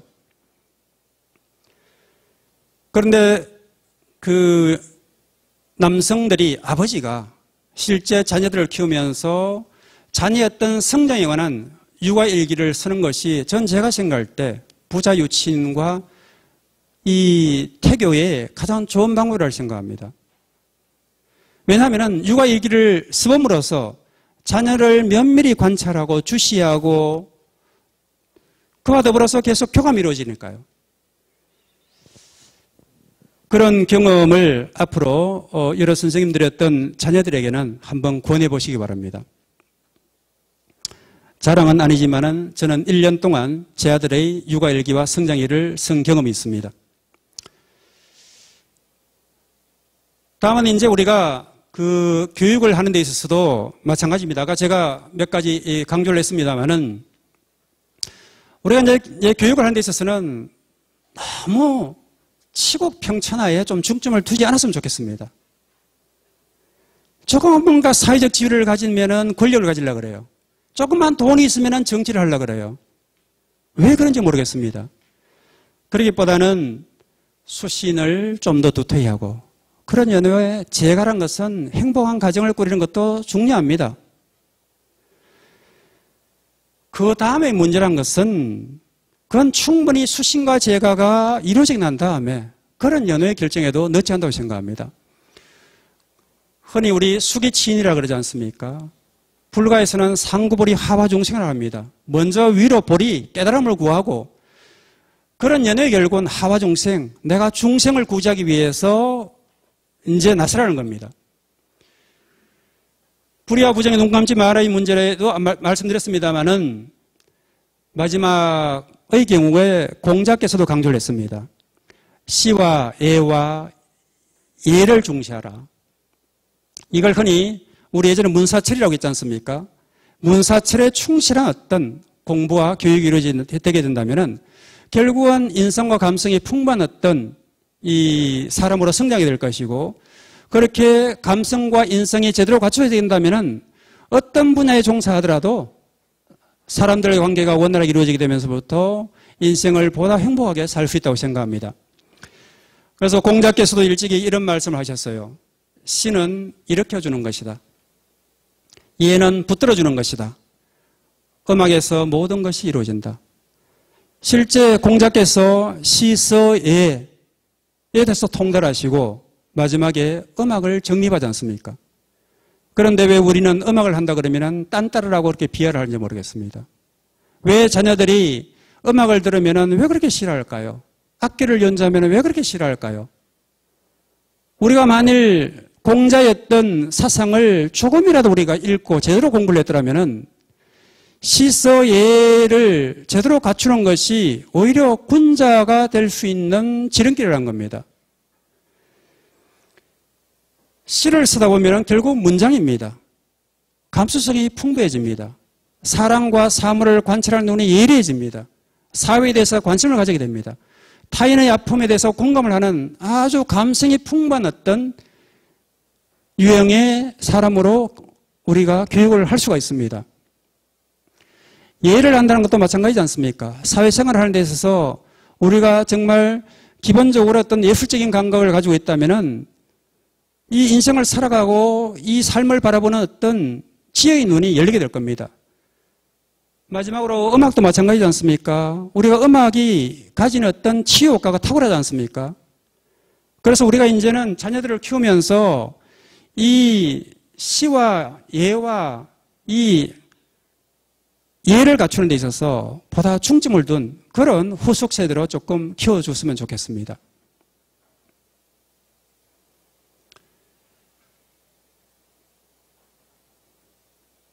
그래서 여기 제가 몇 가지 예를 들었습니다만, 그 시간이 제한적이기 때문에 제가 다른 꼭지로 좀 넘어가겠습니다. 두 번째는 이제 군신유의입니다. 이 역시 동봉선습에 나오는 내용입니다. 임금은 높고 귀하고 신하는 낮고 천하다. 존귀한 사람이 비천한 사람을 부리고 비천한 사람이 존귀한 사람을 섬기는 것은 천지의 뜻한 법도요 고금의 공통한 어리이다. 그러면서 자기 임금을 무능하다고 하는 신하를 도적이라 일컫는다. 이것이 바로 정근대적 의미의 군신유의를 해석하는 방식입니다. 이에 대해서 이제 이 명자의 왕도와 패도에 관한 정치에 대해서 공자와 달리 명자는 상당히 이제 개혁적인 주장을 했죠. 즉 명자는 임금의 정치의 형태를 왕도와 패도로 나누었습니다. 그래서 왕도는 덕으로서 인정을 실천하는 것을 덕치라고, 패도는 권력으로 통치하되 인정을 가정하는 것, 그리고 인륜을 무시하고 공리를 추구하는 것을 패도라고 봤습니다. 그래서 인자무적, 즉 인자에게 인한 사람에게는 적이 없다는 인자무적을 주장하게 됩니다. 그래서 결국은 이 공자의 왕도 정치가 지향하는 것은 무엇인가 하면은 민본 정치를 하라는 겁니다. 즉 백성을 사랑하고 백성을 소중히 여기는 정치를 하라는 겁니다. 그래서 이 왕도란 것이 곧 성인의 도라는 식으로 이 주장을 하게 됩니다. 그러면서 이제 이 맹자는 한 걸음 더 나아가게 됩니다. 즉 하늘과 백성이 원하지 않으면 천자의 자리에 오를 수 없고 올랐다 하더라도 자격 없는 것에 드러나면 내려와야 된다. 그러니 이 맹자의 왕도 정치는 결국은 자격이 없고 능력이 없고 백성을 사랑해서 인정을 즉 인에 바탕한 정치를 베풀 왕도 정치를 하지 못한다면 그것은 무능한 왕이고 하니까 내려와라는 겁니다. 그런데 대개 왕들이 내려오지 않으면 어떻게 됩니까? 끌어내려야 되는 거죠. 그래서 이 순자대에 이르게 되면은 우리 많이 회자되고 있는 이 군주 민수론을 주창하게 됩니다. 즉 백성은 무리요 임금은 배이니 강물의 힘으로 배를 뜨게 하지만 강물이 화가 나면 배를 뒤집을 수도 있다. 이것은 결국은 이 군주는 임금은 배와 같은 입장에 있고 백성은 물과 같으니 물이 평소에 조용하면 배를 띄우고 잘 흘러가게 하지만은 물이 만일 화가 나고 경주가 되게 되면은 그 배를 뒤집을 수가 있다는 거죠. 그래서 우리가 이와 같은 이 왕도 정치나 순자의 이 군주 민수론의 경우에 있어서는 조선조의 어떤 이 성제학적인 어떤 전통을 이어받은 이 조선조에 있어서는 이와 같은 이 왕도 정치와 패도 정치에 대해서는 잘 교육을 하지 않았다 그래요. 그만큼 이것은 이제 이 혁명적인 사상이었고 이것이 이제 성리학의 기본적인 이 가치에 반한다고 봤기 때문에 이러한 것들에 대해서는 하나의 어떤 금기사항으로 다루어졌다는 겁니다. 이것을 이제 우리가 그 근대 사회 사상적인 측면에서 한번 조금 설명을 드릴까 합니다. 흔히 정치적 정당성의 기초를 우리가 계약으로 봅니다. 여기에 이제 팍타 순트 세르방다라는 것은 라틴어로 법학을 하는 데 있어서 우리 이제 유명한 법 격언 중에 하나입니다. 즉 이것을 해석을 하면 그렇습니다. 계약, 약속 내지는 합의는 지켜야 한다.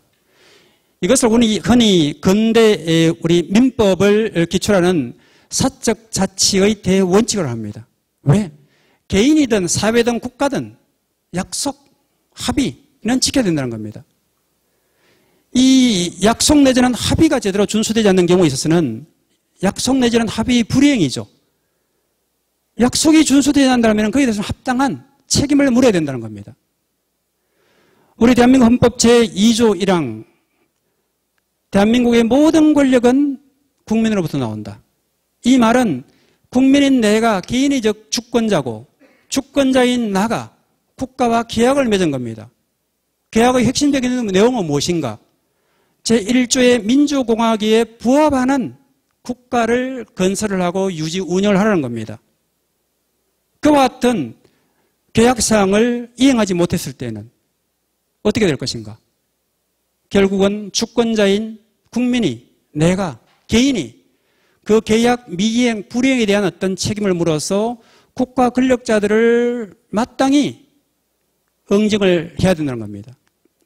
이게 바로 17, 18세기 근대 유럽에 있어서의 사회계약론의 핵심적인 내용입니다.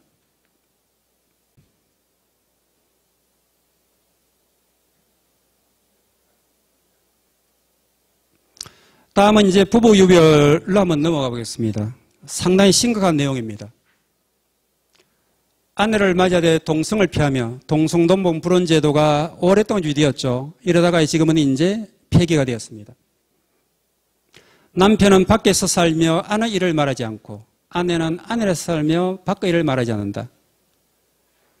남편은 아내를 제어하지 못하여 바르지 못한 방도로 다스리지 못하고 아내는 남편을 올라타서 어리어나게 섬기며 삼종지도에 어둡고 칠거지약을 범한다면 집안의 도리가 망할 것이다. 소위 말하는 이 삼종지도와 칠거지약이 조선조에 얼마나 많은 병폐를 낳았습니까? 그런데 이제 이 동몽선습에서 이 극결 내외의 예를 들고 있습니다. 옛날에 극결이 밭에서 김을 맬 때 그 아내가 새참을 내왔는데 공경하여 서로 손님처럼 되었으니 부부의 도의는 마땅히 이와 같아야 한다. 소위 말하는 상대 이업인이라는 겁니다. 이에 대해서는 제가 조금 다시 한번 예를 들어서 설명을 하겠습니다. 삼종제도와 칠거지약에 대해서는 굳이 제가 부연 설명을 하지 않겠습니다. 칠거지약 내용을 한번 보십시오.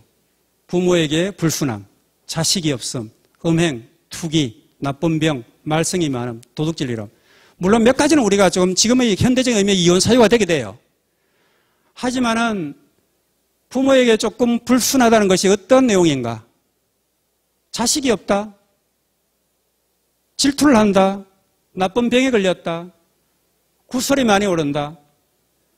이런 것을 이유로 해서 얼마나 참 여성들을 핍박하고 억압하고 했습니까? 그래서 지금도 아직까지도 우리 어머니 세대 여성들의 가슴 속에는 한이 맺혀 있는 거죠. 그러면서 남자들은 어땠습니까? 축첩을 두고 있었죠. 또 이 자식들의 경우에 축첩에서 난 자식들을 서울과 적자로 차별을 했지 않습니까? 홍길동 전에서 나오지 않습니까? 서울인 홍길동은 아버지를 아버지라 부르지 못하고 대감이라 부르죠.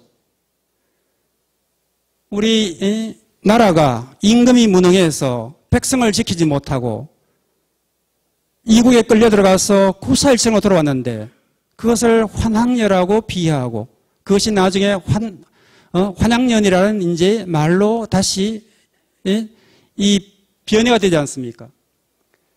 전형적인 남존여비 사상의 사례들입니다. 그런데 이와 같은 정서가 아직까지 남아있다는 것은 상당히 문제가 있다는 거죠.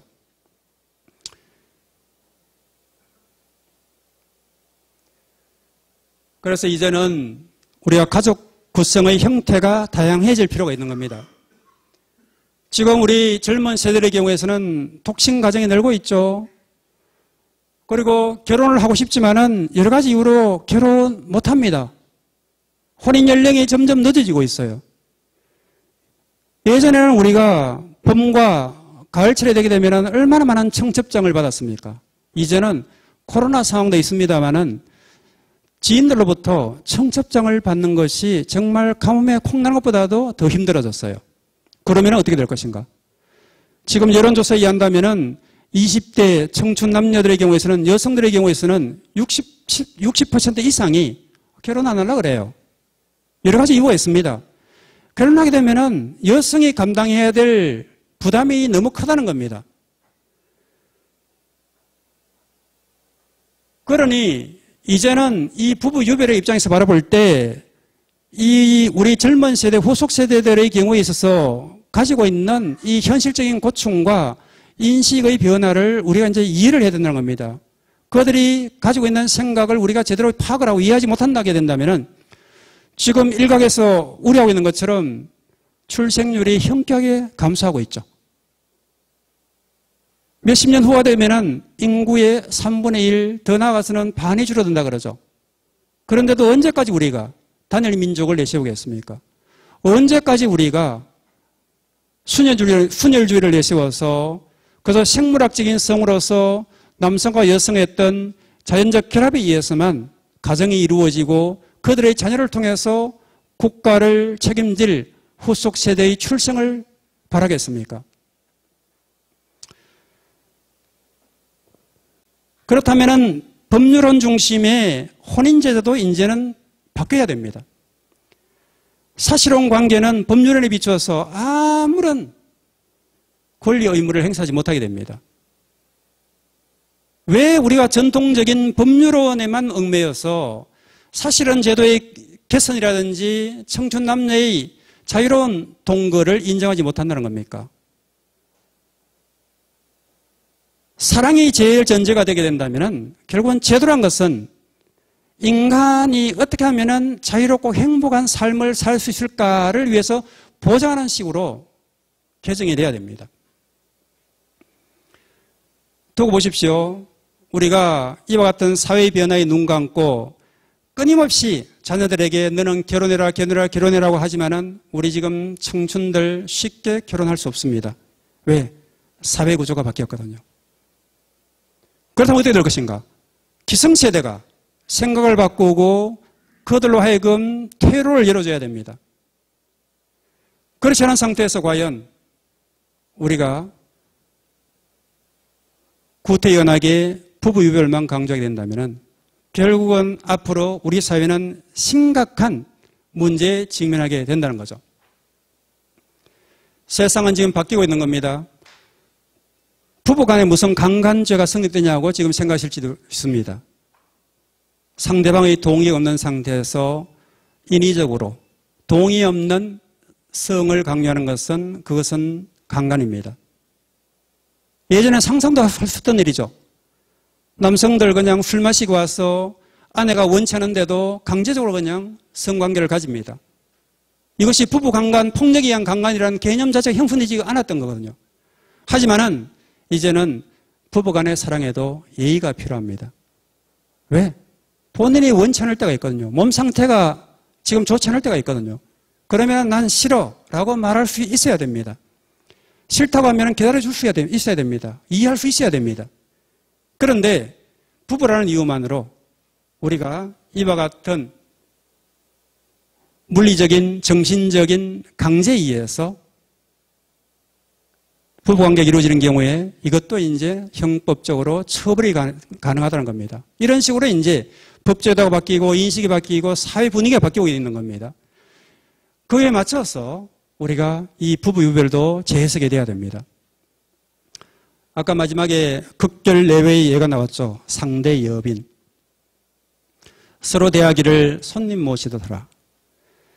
제가 대학교 1학년 때 한문을 배웠는데 한문 시간에 그 교수님께서 어느 날 칠판에 상대 여빈이라는 내절을 쓰고는 제군들 이게 무슨 뜻인지 아는가 그러시는 거예요. 뭐 그때 무슨 뜻인지 몰랐죠. 그때 교수님께서 이제 이 상대 여빈이라는 뜻을 설명을 해 주셨어요. 그러다 보니 예전에 내가 동문선수 읽었던 그 내용이라고 이제 그 뒤에 알았습니다만은 그 이후에 제가 즐겨 부부 유별의 또는 부부관계 유지의 가장 지혜로운 말로 이 상대 여빈을 즐겨 인용을 합니다. 이 상대 여빈을 현대적인 어떤 법률적인 어떤 용어로 바꾼다면 상호 존중입니다. 영어로 한다면 co-respect예요.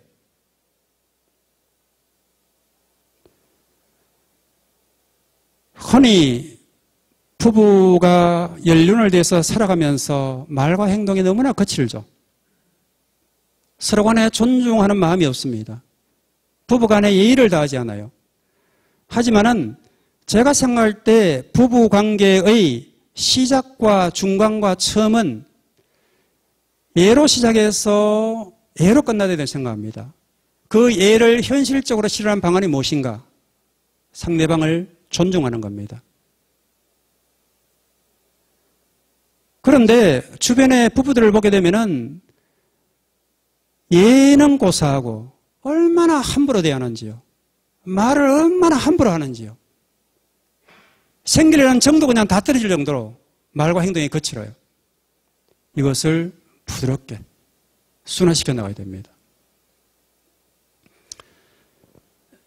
제가 여기 양푼이 바가지 비빔밥을 예를 들었습니다만은 더러 이제 TV의 드라마라든지 또는 여러 일반인들의 삶을 다루는 다큐 프로그램을 보게 되면은 부부들이 앉아서 대청마루 등에 앉아서 그 양푼에다가 이것저것 음식을 넣고는 비빔밥을 만들어서 석석 비벼서 막 그냥 먹죠. 참 아름다운 모습입니다. 너무나 자연스럽고 서민적인 모습이죠. 하지만은 이것이 일상화되면 곤란하다는 겁니다. 부부가 함께 음식을 나누더라도 애와 정성을 다해야 된다는 거죠. 그렇다면 남편은 앉아가 손도 꼰대가고 앉아가지고 그냥 뭐 가져와라 가져와라 해서는 안 됩니다. 아내가 음식을 준비할 때 남편이 할 수 있는 한 적극 도와야 됩니다. 그런 연후에 하나의 어떤 음식을 가지고 밥상을 차려나더라도 정말 서로가 이해하는 상태에서 이 음식이 내 배우자를 위해서 얼마나 도움이 될 것인가, 내가 얼마나 정성을 기울여서 이 음식을 준비했는가, 그럼 거기에 대해서 정말 고맙다고 인사를 하면서 맛있게 음식을 같이 먹어주면서 서로 대화를 해나가는 겁니다. 극결 내외의 사례에서 나오는 것처럼 극결이 밭에서 일을 하고 있는데 그 아내가 밥을 내왔는데 그것이 너무나 아름다운 모습이라는 거죠. 서로 애와 성을 다한다는 겁니다. 손님을 대하듯 한다는 것은 서로 딴 사람 대하듯이 무슨 모르는 사람 대하듯이 대한다는 건 어려워하라는 것이 아니라 그만큼 서로가 서로를 대하되 애와 성의를 다하되 상호 존중하라는 의미라는 겁니다.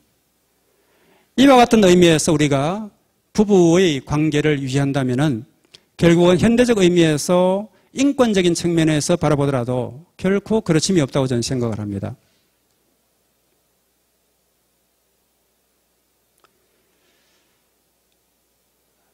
장유유서도 이제 우리 사회의 어떤 이 특히 남성들의 인간관계에 있어서 상당히 이제 피해가 심합니다만은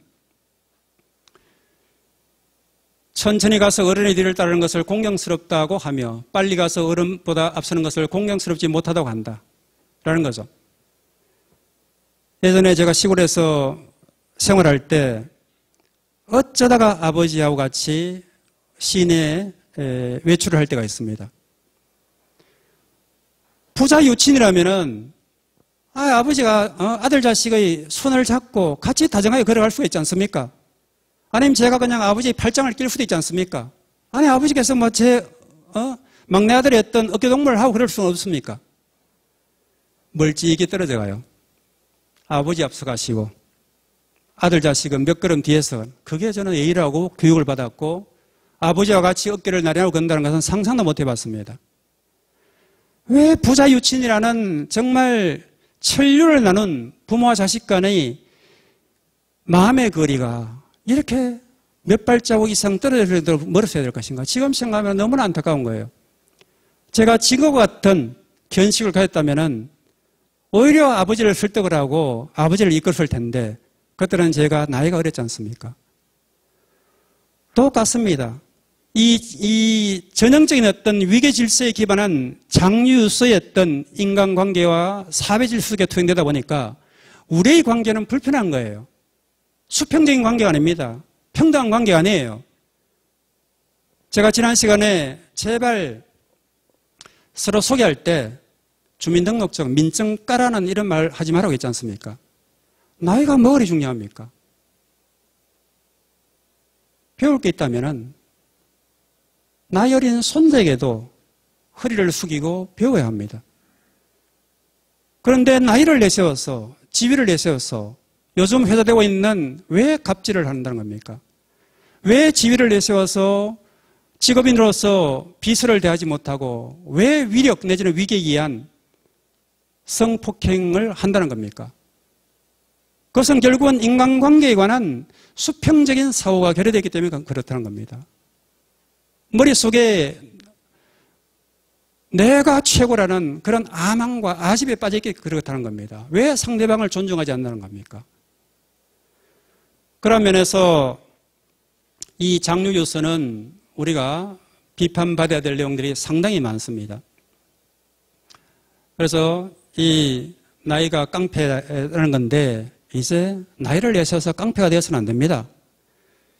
오히려 제가 첫 시간에 말씀드린 것처럼 제가 나이를 100세까지 기준해서 10대 90, 20대 80, 30대 70이었던 원칙을 말씀드렸지 않습니까? 나이를 먹으면 먹을수록 오히려 더 귀가 열려야 되고 더 예의를 다하고 더 겸손하고 그렇게 함으로써 오히려 후학들에게 상대방에게 내가 수그릴 수 있어야 됩니다. 내가 나이 먹었다는 것은 무슨 자랑일 수도 있지만 그것을 내세우는 순간 자랑이 아니라는 거죠. 그래서 이런 정근대적인 장유유서의 어떤 피해를 우리가 극복을 해야 된다는 겁니다. 인간성에 관련된 문제를 놓고는 너희는 스승에게라도 굽혀서는 아니 된다. 이것을 우리가 소위 배사자립이라고 합니다. 우리나라 사회가 왜 유럽 사회에 비해서 학문의 세계에 있어서도 스승을 능가하는 제자가 나올 수 없는가? 배사자립의 정신이 결여됐기 때문에 그렇습니다. 제자들은 스승을 비판을 하지 않습니다. 그것이 마치 제자의 도리인 것처럼 제자로부터 학문적으로 비판을 받으면 그 스승도 용서하지 않습니다. 저 친구가 어떻게 스승의 나를 저렇게 공식적으로 욕볼 수가 있냐는 겁니다. 그것은 공자의 생각에 의해서는 한참 비껴나 있습니다. 스승이라도 잘못된 길을 건다면 제자가 그 스승을 과감하게 비판을 하고 질정을 할 수 있어야 됩니다. 그래야만이 우리가 학문적으로 성장을 할 수 있다는 거죠. 우리가 예를 들어서 미국이나 유럽에서는 무슨 학파가 형성되어 있지 않습니까? 그 학파가 형성되기 위해서는 이와 같은 배사자립의 정신의 기반 위에서 학문 활동이 이루어져야 된다는 거죠. 하지만 우리나라 사회에 있어서는 이와 같은 학파와 학풍이 형성되지 않습니다. 적어도 우리가 조선시대에는 그와 같은 학파와 학풍의 형성된 적이 있었고 그 정신이 지금도 면면이 이어져 내려오고 있습니다만은 왜 해방 이후에 현대사회에 있어서 아직까지 우리나라 학계나 지식인들의 어떤 세계에 있어서 이와 같은 학풍이나 학파가 형성되지 않는가? 배사자립의 정신이 없기 때문에 그렇다는 겁니다. 우리가 장유유서를 그저 정건대적으로 위계질서와 권위적인 어떤 질서에 따라서 받아들이는 것이 아니라 현대적 의미였던 자유와 평등의 원칙에서 받아들인다면 자유로운 어떤 학문적인 담론이 행해지고 거기에 대해서 스승과 제자가 마치 공자와 제자가 자유롭게 지리토론을 통해서 유교 내지는 유학이라는 거대한 어떤 학문적인 담론의 체계를 마련하듯이 그 학문의 즐거움을 우리가 이 사회에서 이제는 실현을 해내야 된다는 겁니다. 그 근본에 결국은 배사자립의 정신이 있다는 겁니다.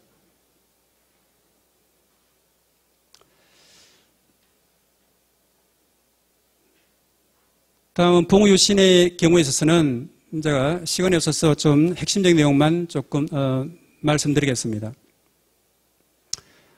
공자가 활쏘기에서만 군자가 경쟁을 한다면서 그것이야말로 군자다운 경쟁이라고 논의해서 밝히고 있습니다. 즉 공자는 가급적이면 서로 경쟁하는 것을 별로 바라지 않습니다. 너무 내세우는 거, 잘난 거 그거 바라지 않습니다. 능력이 없는 제자가 관직에 나가겠다면 공자 끝까지 반대합니다. 설령 관직으로 나가겠다고 하는 경우에도 제자에게 못마땅해 합니다. 그러면서도 공자가 활 속에서만큼은 그것은 군자다운 어떤 경쟁의 방식이라고 칭찬을 합니다. 왜냐하면 활쏘기의 경우에서는 하나의 어떤 일정한 규칙이 있지 않습니까? 그 규칙과 예법에 따라서 활 쏘는 쪽으로 나가고 활을 쏘고 그 결과에 아름답게 승복하라는 겁니다. 결국은 예를 다하고 그 법도에 따르되 그 결과가 났다면은 그 경쟁의 결과에 대해서는 승복을 하라는 것이 공자의 기본적인 경쟁의 취지이고 그것이 군자의 모습이라는 겁니다. 그런데 우리는 끊임없이 어떤 개인적인 이익을 추구하면서 경쟁에서 살아남으라고 하는 가르침을 쓸 뿐이지 정당하고 공정한 경쟁을 통해서 그 결과에 승복하라고는 잘 가르치지 않습니다. 그래서 우리가 친구들 사이에 어떤 믿음이 있는 신뢰가 있는 관계가 형성되기 위해서는 이처럼 아름다운 경쟁, 군자다운 경쟁을 할 수 있다는 거죠. 관포지교에 대해서는 잘 아시기 때문에 설명은 생략을 하도록 하겠습니다. 그래서 공자가 봉우유신에 관한 내용으로서 이 말도 했습니다. 군자는 참된 우정을 품는 사람이다. 친구를 자기 편에 끌어들이려고 애쓰지 않는다. 소인은 친구를 자기 편에 끌어들이고 싶을 뿐이지 참된 우정을 바라지 않는다. 참 멋진 말이지 않습니까? 과연 우리는 어떤 우정을 가지고 있는가? 사람에 끄달리고 사람의 얽매이는 그런 교우관계만 맺으려고 하진 않았던가? 나한테 이익이 되는 어떤 친구관계만을 맺으려고 하지 않았던가? 내가 진정 이와 같은 친구를 사귀기 위해서 군자다운 어떤 그런 태도를 가지고 있었던가라는 거죠. 그래서 군자는 똑같이 하지 않으면 서로 어울리고 소인은 똑같이 하면서 어울리지 못한다는 겁니다. 우리 사회에서 어떤 인간관계의 어떤 문제점을 적나라하게 공자는 이미 지적하고 있는 거죠. 부모 육신의 관계에서 있어도 결국은 개인의 어떤 주체성과 정체성을 존중하되 개인이 가지고 있는 것 같은 다양성을 존중하는 친구 관계가 형성이 되어야 된다는 겁니다. 그런데 우리는 뭔가 좀 독특하고 개성이 강하면 다 잘라버립니다. 따돌림을 시킵니다. 소외를 시킵니다. 왜 지금 우리가 초등학교, 중학생들이 그렇게 동료들을 따돌림을 시킵니까? 왜 동료들을 대상으로 그렇게 무자비한 폭력을 행하게 됩니까? 우리가 이와 같은 아름다운 우정의 기반을 둔 교우관계에 대해서 제대로 어른들이 모범을 보이지 못했고 우리 자녀들에게 그에 대해서 제대로 가르치지 못했기 때문이라고 저는 생각합니다.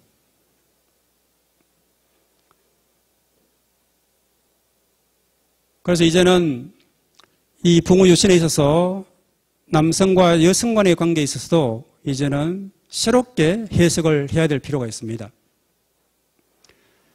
개인의 어떤 성적 자기결정권을 예를 들어 본다면 이미 간통죄가 폐지가 되었습니다. 나태죄의 어떤 폐지 여부에 대해서는 지금도 논란 중입니다. 미혼모, 특히 청소년 미혼모들의 경우에 있어서는 상당히 문제가 심각합니다. 아까 제가 말씀드렸죠. 우리가 일정한 나이가 되게 되면은 남녀 모두 이제는 성호르몬이 분출이 되게 되고 성징이 나타나면서 동성간 내지는 이성간에 대해서 서로 관심을 가지게 됩니다. 그러면 서로 이제 사랑을 할 수도 있는 거죠. 그런데 지금까지의 어떤 우리 청소년들에 대한 어떤 성교육이라는 것은 그저 피상적으로 이루어지고 그저 사귀지 마라 하지 마라 나중에 공부를 다 하고 나서 네가 좋은 대학에 들어가고 나면은 좋은 배조를 만난다. 좋은 대학교 나오면 뭐합니까? 또 취업을 하면 어떻다. 취업을 하면 또 어떻습니까? 다음 단계 끊임없이 다음을 얘기합니다. 그런데 우리 교육의 현장에서 실제 청소년들이 원튼 원치 않든 임신을 하는 경우가 있습니다. 그럼 대개 일반적으로 이렇게 이루어져요. 청소년 자녀가 임신했다는 사실이 밝혀지는 순간 집에서 부모들은 아이의 손을 잡고 곧바로 강제로 낙태를 시키려고 시도를 합니다. 아이로 하여금 자신의 어떤 이 아이를 지키려고 하는 선택을 존중하지 않습니다. 학교 현장에서는 예전에는 대개 퇴학 처분을 내리거나 전학을 시킵니다. 전학을 보낸다는 것은 결국은 아이를 그 교육 현장에서 내치는 거죠. 그건 교육기관이자 교육자들이 할 일이 아닙니다.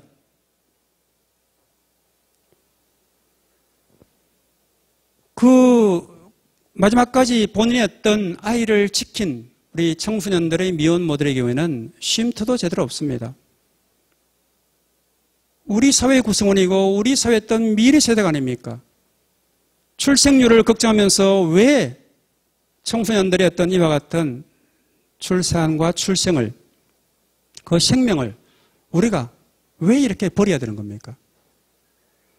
그래서 이제는 부모 유신에 관한 현대적인 의미에서는 사회 제반적인 어떤 문제점에 대해서 우리가 논의를 하고 그 논의의 결과에 따라서 정말 어떤 제도를 창출하는 것이 만들어내는 것이 나와 우리들을 위한 합리적인 제도인가에 대해서 이제는 진지하게 논의를 해야 될 때가 되었다는 겁니다. 남녀 질서 부동성이라는 이런 정근대적인 용어 폐기되어야 됩니다. 남녀 질서 부동석이 아니라 남녀 질서 동석이 되어야 됩니다. 남녀가 서로 더 가까이 친밀하게 지내면서 서로에 대해서 이해를 하고 서로를 어떻게 아끼고 사랑하는 것에 대해서 자연스럽게 학습하도록 우리는 이제는 그들에게 가르칠 건 가르치고 교육을 시키면 교육시키고 때로는 지켜봐 줄 수 있어야 된다는 겁니다.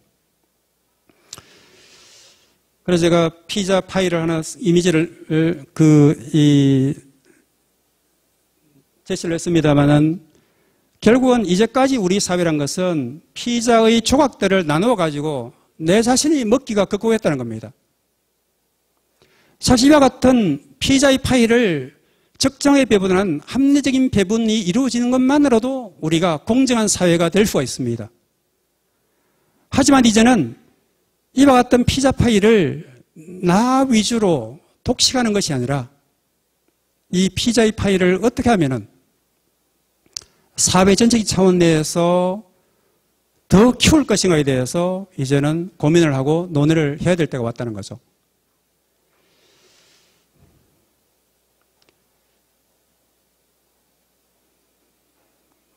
사단 7정의 내용에 대해서는 제가 준비한 내용이 있습니다만 이제 간단하게 이제 설명을 마치도록 하겠습니다. 우리 사단 7정에 대해서는 여러 선생님들 잘 알고 계시지 않습니까?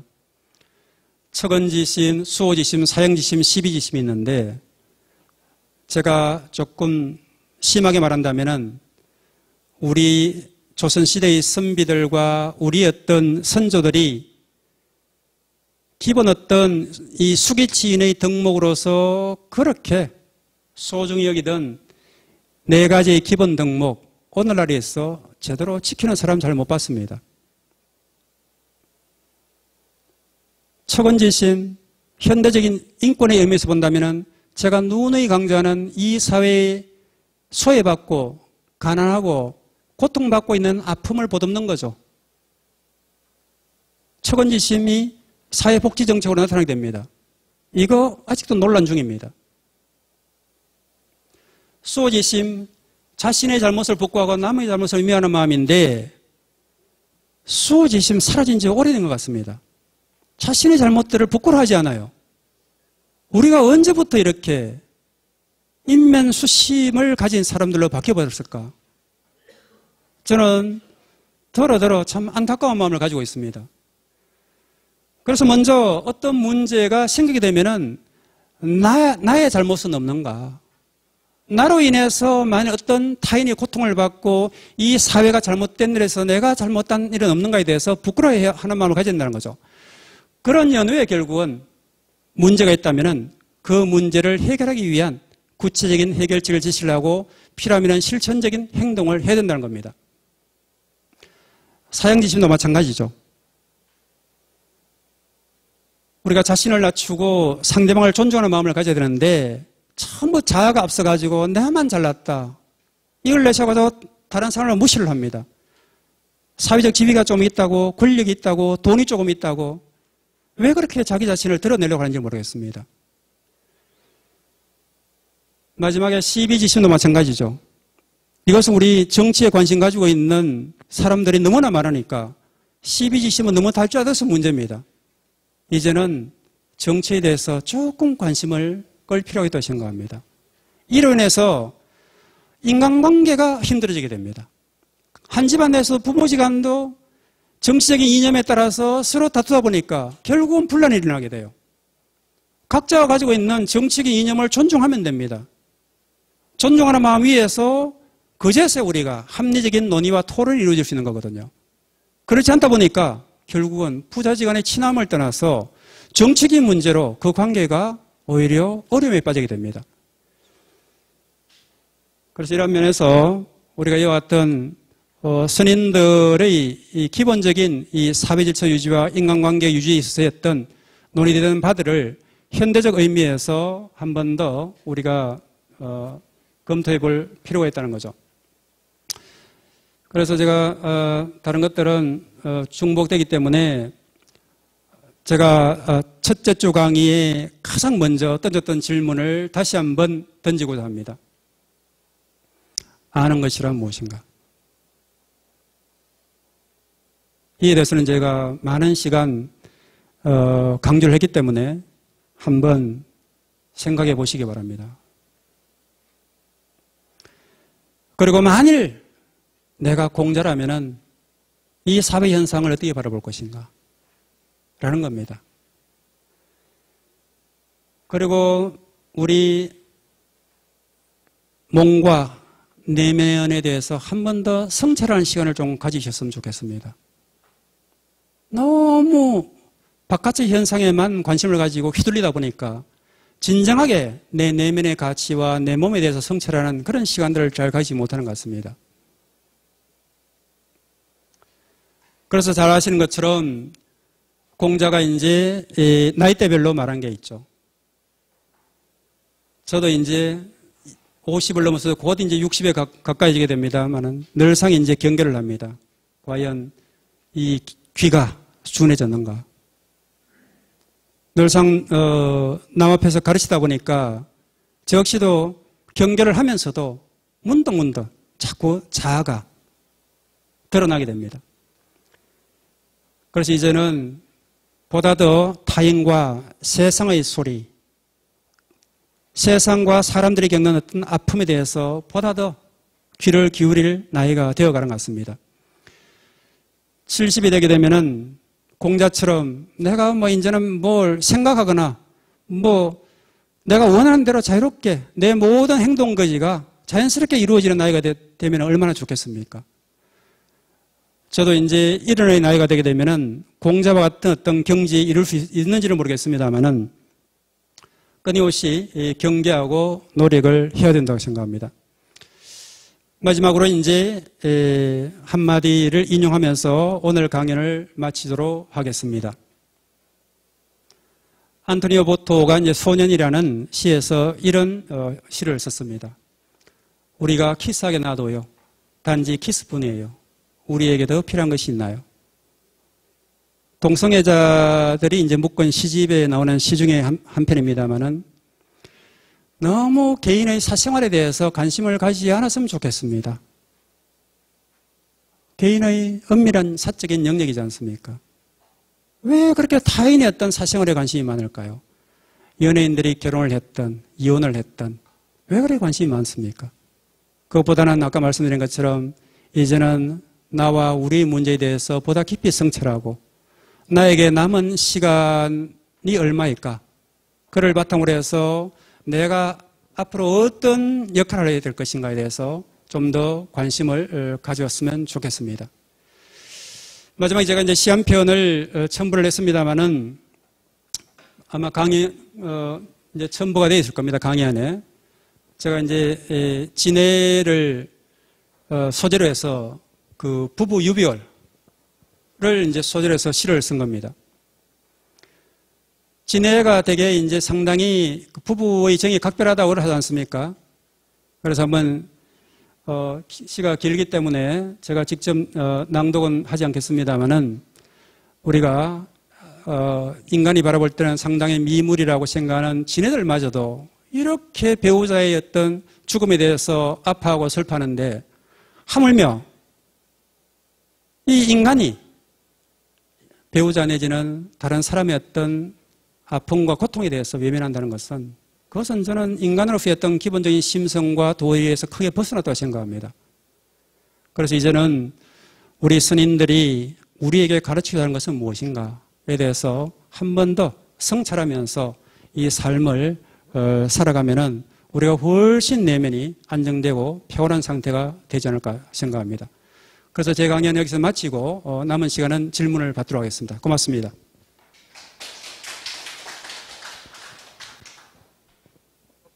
네, 혹시 질문이 있으신 분은 손을 한번 들어주시기 바랍니다.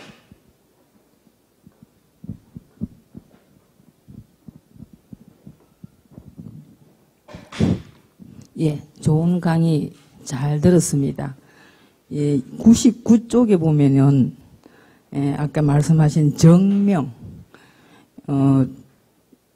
신이 예지, 신 해가지고 5가지 기본 덕목을 지켜야만 한다. 그런데 우리 보면은 저 강생이 7서 중에 1불살 6통 하는 게 있잖아요. 하나를 7개 중에 하나를 놓치면 다 놓친 거랑 같다. 이제 그거하고 좀 비교해 볼 적에 우리가 이래 행동하다 보면은 다 지키기는 어렵잖아요. 네. 그래 이것도 그거하고 비교한다면 이걸 꼭 다 지켜야 되는지 아까 꼭 필요하다 그랬는데 예 교수님의 공연을 듣고 싶습니다. 우리가 다 지킬 수 있으면 공자와 같은 성인의 반열에 오르겠죠. 다 못 지킵니다. 우리가 지킬 수 있는 만큼만 지키는 마음가짐만 가져도 좋다는 거죠. 그런데 나는 아니야, 못할 거야 하고 이미 지레짐작하고 포기해버려서는 안 된다는 겁니다. 그래서 제가 지속적으로 강조하는 것은 바로 그겁니다. 내 삶의 가치는 무엇인가에 대해서 진지하게 고민을 해보라는 거죠. 내가 인간다운 삶을 살아가기 위해서는 어떻게 될 것인가. 이런 대전제 하에서 고민과 성찰을 거쳐서 필요한 객관적인 지식을 체득을 하라는 겁니다. 그를 통해서 바라보니까 내가 이러이러한 어떤 원리만 기본적으로 체득하더라도 인간관계를 맺고 사회생활을 하고 내 삶을 살아가는 데 있어서 크게 어긋남이 없겠다 라는 측면에서 정명을 제가 말씀드렸던 거고, 그 정명을 현실적으로 실현할 데 있어서는 인의의지신이 필요한데, 이 인의의지신을 상관과 오륜과 결부시켜 본다면 어떻게 될 것인가 라는 겁니다. 그래서 저 역시도 강의를 했습니다만 저 내용을 다 지킬 수는 없습니다. 다만 아까 말씀드린 것처럼 나이별로 공자가 경교로 삼은 그런 말들을 유념을 하고, 내가 조금 지나치다 싶을 때는 그 공자의 그 말씀을 다시 한번 되새기면서 다시 한번 내 마음을 다잡는다는 거죠. 흔히 우리가 이제 아이들한테 초등학교 때 운동을 할 때 선생님들이 동그라미를 그려놓고는 이 안에서 이제 상대방 하나 동그라미 고 공을 이제 던져서 맞히기 하지 않습니까? 그럼 공이 날아오면은 그 공에 맞지 않을까 막 움직이지 않습니까? 그런데 원에서 벗어나면 안 돼요. 그런 마음가짐이라는 거죠. 이 공이란 것은 내 인생의 장애와 장벽입니다.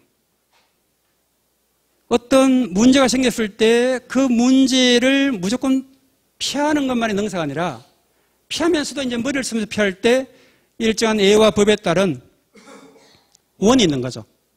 그 원은 벗어나지 않으려고 내가 계속 예를 쓰다 보면은 공자가 말한 것처럼 나이 이런 정도 이르게 되면은 이제는 내가 생각하는 것이 그대로 크게 예법에 어긋나지 않는 그런 상태가 되지 않을까라는 겁니다. 그래서 그런 면에서 너무 다 지키려고 그러면은 우리가 성직자도 아니고요. 일상의 삶을 사는 사람들에 있어서 어느 정도의 어떤 이 유연성은 가질 필요가 있다고 생각합니다. 절대 우리가 해서는 안 될 게 있습니다. 사람을 죽이거나 상해해서는 안 됩니다. 도둑질은 해서 안 됩니다. 사기치면 안 됩니다.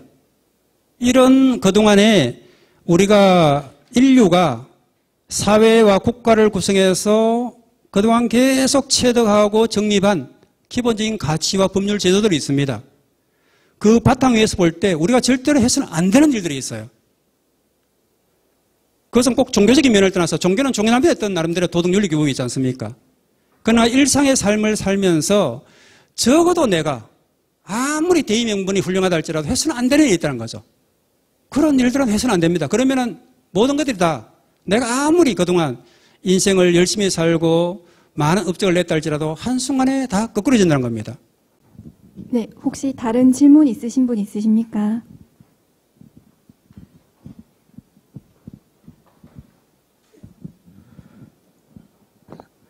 네, 교수님 강의 잘 들었습니다.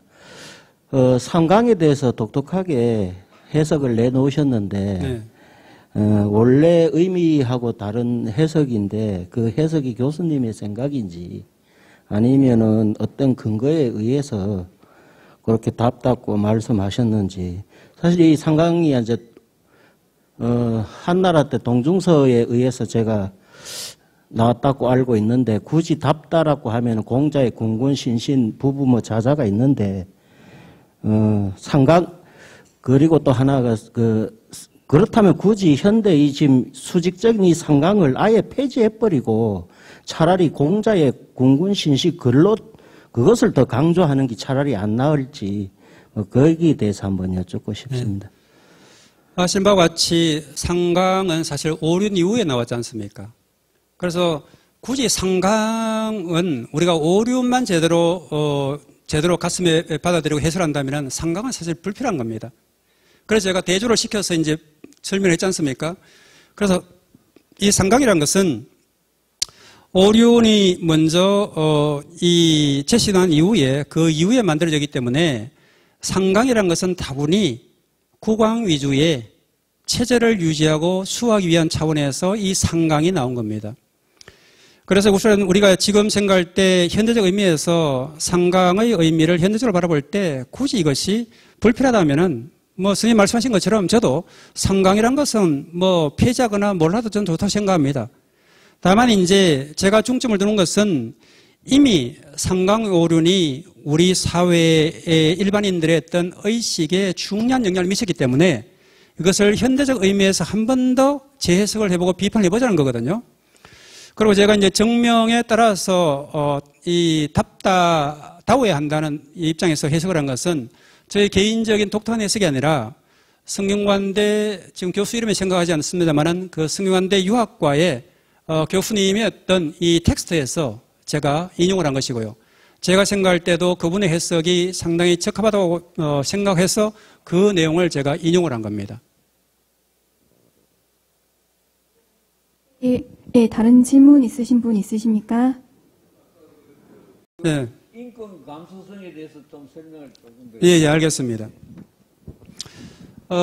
제가 이걸 좀 자료를 보고 제가 말씀드리는 게 더 나을 거예요.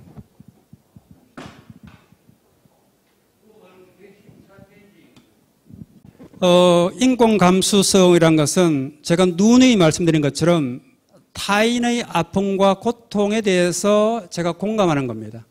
타인의 아픔을 나의 아픔으로 받아들이는 거예요. 그래서 제가 아까 말씀드린 것처럼 이 세상이 아픈데 우리 저 불가에서 마찬가지지 않습니까? 소위 말하는 중생이 아프니 나도 아프다. 그게 폭살도지 않습니까? 기독교적인 면에서 예수의 선도 마찬가지지 않습니까? 예수는 끊임없이 이 세상에 고통받는 이들을 위해서 활동을 하고 그들을 위해서 살다 갔지 않습니까? 공자나 소크라테스 마찬가지입니다. 그처럼 우리가 인권 감수성이라는 것은 뭔가 유별나게 새롭게 추천된 것이 아니라 우리 나라 사람들, 우리 민족의 어떤 가슴 속에 있는 정적인 것을 현대 인권적인 측면에서 좀 더 학문적으로 이제 주장하는 겁니다. 우리는 예로부터 사촌이 논사면 배 아프다는 그런 심리는 그 이후에 나온 거고요. 누가 이웃이 정말 공경이 처하면은 그 이웃에게 우리가 정말 살 한 톨 내가 가지고 있는 음식 하나라도 나눠주고 먹었지 않습니까? 그런 마음인 거죠. 그래서 이 인권 감수성이 이제 좀 현대적 의미에서 우리가 좀 더 개념적으로 정립하려고 그러면은 타인의 고통과 아픔을 나의 아픔과 고통으로 받아들이고 그들의 아픔과 고통을 해결하기 위해서 어떻게 해야 될 것인가에 관한 정서적인 면, 감성적인 면인데 이와 같은 인권 감수성이 형성되기 위해서는 세 가지 요소가 필요하다는 겁니다. 먼저 의식과 자각이 있어야 됩니다. 제가 아까 처음이자 마지막에 공자가 말한 안미란 아는 것이란 무엇인가라는 거죠. 제대로 알아야 됩니다. 기본적으로 지식을 가져야 돼요. 무엇이 도대체 인권적으로 문제인가에 대해서 알아야 됩니다. 왜 타인이 고통을 겪는가에 대해서 알아야 됩니다. 거기에 대해서 객관적이고 체계적인 어떤 지식이 필요하다는 겁니다. 그런데 그것만 가지고는 부족해요. 두 번째는 정서적인 환경과 경험이 필요합니다. 그래서 아까 제가 말씀한 부자 유친을 비롯해서 여러 가지 우리가 오륜의 덕목에서 바라본다면은 우리 어떤 자녀들의 성장 환경에서 인권 감수성이 형성되도록 가정 내에서의 어떤 경험과 가치가 공유가 돼야 됩니다. 자녀들을 키우면서 타인이 아픔에도 불구하고 그 아픔에 대해서 관심을 갖도록 교육하지 못하고 오로지 너만 잘 먹고 잘 살아라. 너는만 열심히 공부해서 출세해라. 이렇게 해가지고는 인권 감수성이 형성되지 않습니다. 정서적으로 메말라요. 그렇기 때문에 우리가 성장 과정에서 내가 경험한 정서적인 어떤 환경과 경험이 인권 감수성 형성하는 데 상당히 중요합니다. 지금 대개 제가 지난 시간에도 질문을 했습니다만은 부부의 어떤 관계를 유지하는 데 있어서 제가 기본적으로 세 마디를 염두에 두라고 했죠. 고맙다, 미안하다, 사랑한다. 이 세 마디를 잘 못해요. 자녀들과의 관계도 마찬가지입니다. 우리는 자녀들을 키우면서 아이들이 잘하면은, 너 정말 잘한다 하면서도 너 정말 나에게 이와 같은 기쁨을 줘서 정말 고맙다. 이런 말들을 잘하지 못해요. 내가 잘못했으면은 자녀 앞에도 부모라는 그 지위와 신분과 나이를 떠나서, 얘야 미안해. 내가 사실은 이러이러했는데 내가 이러한 점에서 내가 잘못했어. 이해해줘, 용서해주라고 말할 수 있어야 됩니다. 그리고는 사랑한다라고 같이 포옹을 하고 등을 더덕이 줄 수 있어야 됩니다. 이런 정서적인 어떤 환경에서 성장하지 못하고 그와 같은 감정의 어떤 원활한 이 공감을 할 수 있는 환경에서 생활하지 못하게 된다면 뭔가 정서적인 결핍이 일어나게 돼요. 사람을 잘 믿지 못합니다. 사랑하지 못해요. 타인의 아픔에 대해서 공감 능력이 현격히 떨어집니다. 왜 저 사람은 저렇게 아프지? 그런데 그 사람 죽겠는데. 그렇기 때문에 이런 정서적인 환경은 굉장히 중요하고요. 세 번째는 이제는 의식도 있고 자각도 있고 알미, 지식이 있어요. 정서적인 환경과 경험에 대한 것도 내가 이제 이미 어느 정도 정립이 되었어. 그런다면은 구체적으로 행동으로 표현을 하고 실천을 해야 됩니다. 이러한 요소들이 이제 결부가 되게 되면은 결국은 우리가 인권 감수성이 형성이 되게 되고 보다 우리가 인권적인 관계, 인권적인 사회가 형성될 수 있다는 그런 의미입니다. 어떻게 좀 이해가 되셨습니까? 예, 시간 관계상 마지막 질문 받겠습니다. 교수님 고맙습니다. 왜 이런 강의를 들을 때마다 가슴이 답답해지는데. 그렇습니까? 어떤 게 답답합니까? 2500년 전쯤 되죠. 춘추전국 시대니까. 네. 그때 공자, 그 다음에 BC 624년에 태어난 그 붓다. 이런 양반들의 얘기가 대뜸 옳다는 데는 동의합니다. 옳았기에 수천 년 동안 입에서 입으로 해자되고 우리들의 어떤 그 바이블로서 혹은 삶의 지침으로서 많이 인용이 되고 또 따라가자 하고 이렇게 해왔습니다. 일단 답답한 거는 뭐냐 하면은 2500년 동안에 이 사회가 진화가 되었던 뒤로 물러섰던 앞으로 갔던 하여간 변화가 됐습니다. 그 2000년 동안에 변화된 이 사회에 속이 시원할 만큼 참말로 맞다. 오늘날에도 맞다. 그런데 그거는 일리 있지만 조금은 허전한 데가 있다. 오늘날 우리가 태어나서 자란 우리한테는. 그러면 학자로서 교수님 그 주변에 말이죠. 혹은 이 나라에 혹은 해외에서라도 굳이 인류가 쭉 이제 그 진화가 되어 오는데 왜 2500년 전에 그 사람을 능가하는 참말로의 지침을 똑바로 우리들의 말로 오늘날의 리얼한 말로 말이죠. 표현하는 그런 학자가 왜 출연을 안 할까 하는 답답함.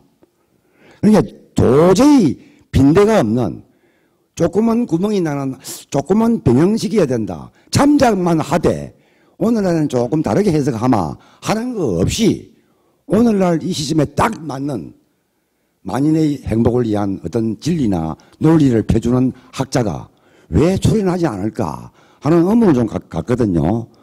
혹시나 그 분야에 연구를 하시고 고민하시는 분이니까 좋은 무슨 소식이 있는지 궁금합니다.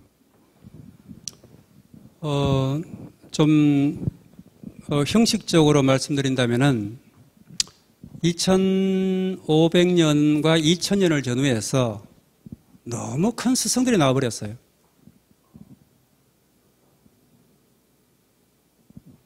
제가 주전공 분야가 국제법 가운데 유럽연합법입니다. EU법입니다. 지역공동체법, 지역통합법이에요. 법과대학 다닐 때는 법과대학의 교과목 속에 EU법이란 개설되지 않았습니다. 제가 유럽연합회원국의 이제 1회원국인 프랑스에 나가서 박사과정을 거치면서 이제 EU법을 공부를 했는데 제가 알기로는 한국인으로서 유럽연합의 회원국에 나가서 정규 학위 과정에서 EU법을 전공을 하고 학위를 취득한 최초의 학자입니다. 그로부터 이제 20수년 동안 나름대로 정말 활발한 연구 활동을 했어요. 많은 조약을 번역을 하고 전문 분야의 학술서를 쓰고 100편 이상의 논문을 썼습니다. 왜? 제가 첫 그 분야의 개척자거든요.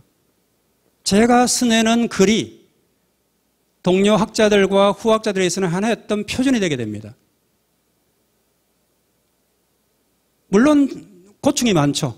만일 저보다 선배 학자가 있었다면 그분이 쓴 어떤 글을 통해서 제가 좀 더 사전적인 지식을 체득할 수 있을 텐데 전혀 그런 거 없이 공부를 하고 갔으니까 정말 산코피를 흘리면서 공부를 해야 됐습니다. 하지만 그 이후에 제가 기고가 나서 제가 학기에 자리를 잡는 데 있어서는 이웃법이꼴 처형목이라는 등식이 형성되는 데는 그렇게 오랜 시간이 필요치 않았습니다. 이와 같은 거라고 생각을 해요. 그 이후에 그 많은 어떤 이 선형들 이후에 수많은 어떤 후속 학자들이 태어났지 않습니까? 지금도 마찬가지입니다. 철학 분야, 과학 분야에서는 2500년과 2000년에 비해서는 우리가 도저히 상상할 수 없는 수많은 어떤 학문적인 업적들이 있었습니다. 그런데 인간 사회는 2000년 전에 비해서 얼마나 복잡다단하고 확대가 되었습니까? 이 사회 현상을 이제는 사통팔탈하는 단일한 어떤 진리와 가치 체계로서 이것을 설명하고 규명할 수 있는 학문 체계라는 것은 사실 불가능합니다. 이제 전부 다 파편화 분자화되어 있던 거죠. 그래서 지금 대학에 아시는 것처럼 전공이 정말 세분화되어 있습니다. 저는 제 전공 분야 아닌 다른 분야에 대해서 그저 조금 곁다리로 알 뿐이지 세부적인 내용을 더하게 되면 그 구체적인 내용을 용어도 잘 이해하지 못하게 됩니다. 최근에 어떤 AI 분야 어떻게 제가 이해하겠습니까? 그래서 이것이 이제 제가 생각할 때는 그 시대의 상황과 사회구조의 변화에 따라서 우리가 그것을 조금 이해할 필요가 있다. 달리 말한다면은 저는 이 20대에 제 나름대로 했던 정신적 방향을 정리를 하면서 선언을 한 것이 있습니다. 나는 이제 신과 결별을 하고 내 삶의 주체이자 주인으로서 나는 선다. 내가 주체라는 겁니다. 내 삶의 주인이라는 겁니다. 종교적인 의미의 신인이 아닙니다. 기존의 어떤 기성의 가치관념과 체제와 형식으로부터 나는 독립하겠다는 겁니다. 각 개인이 저는 이와 같은 주체 선언을 해야 된다 생각합니다. 그와 같은 주체적인 자기로서 개인으로서 자기의 삶과 이 사회 현상을 바라보게 되면은 그때부터는 이 세상이 달리 보이게 되는 거거든요. 그래서 우리나라에 있어서 개인들은 앞에서 제가 말씀드린 것처럼 이와 같은 주체선은 주인으로서 살기보다는 체제와 형식과 권위 등에 종속되고 복속된 상태에서 살아가다 보니까 자유롭지 못한 것 같습니다. 그래서 지금부터라도 내 삶의 주인은 나다. 나는 독립적인 개체로서 자아로서 이 삶을 내가 규정하겠다. 국가의 관계, 아까 제가 말씀드렸지 않습니까? 사회계약론의 차원에서 나와 국가가 계약을 맺은 거예요. 내가 행복하지 못하다. 내 권리가 제한된다. 그런 국가는 저는 인정할 수가 없습니다. 왜? 주권자는 나이니까. 국가는 나의 신민으로서, 나의 신하로서, 나의 종복으로서 나의 명령을 듣는 종속적인 관계에 있는 겁니다. 그런데 우리는 어땠습니까? 국가는 나보다 늘상 상위 개념이 있었지 않습니까? 이러한 것들을 이제 다시 현대적 의미에서 재정립을 하자는 거죠.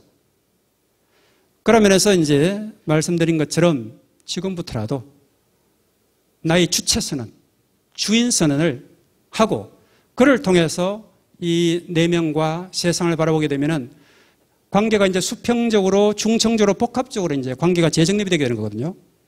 그런 이제 관계가 정립되게 되면은 세상과 삶을 바라보는데 훨씬 유연하고 다각적이고 편백되지 않는 그런 시각들을 가질 수 있다고 생각합니다. 예, 오늘 그 늦은 시간까지 열정적인 강연을 해주신 최영복 교수님께 다시 한번 큰 박수 부탁드립니다.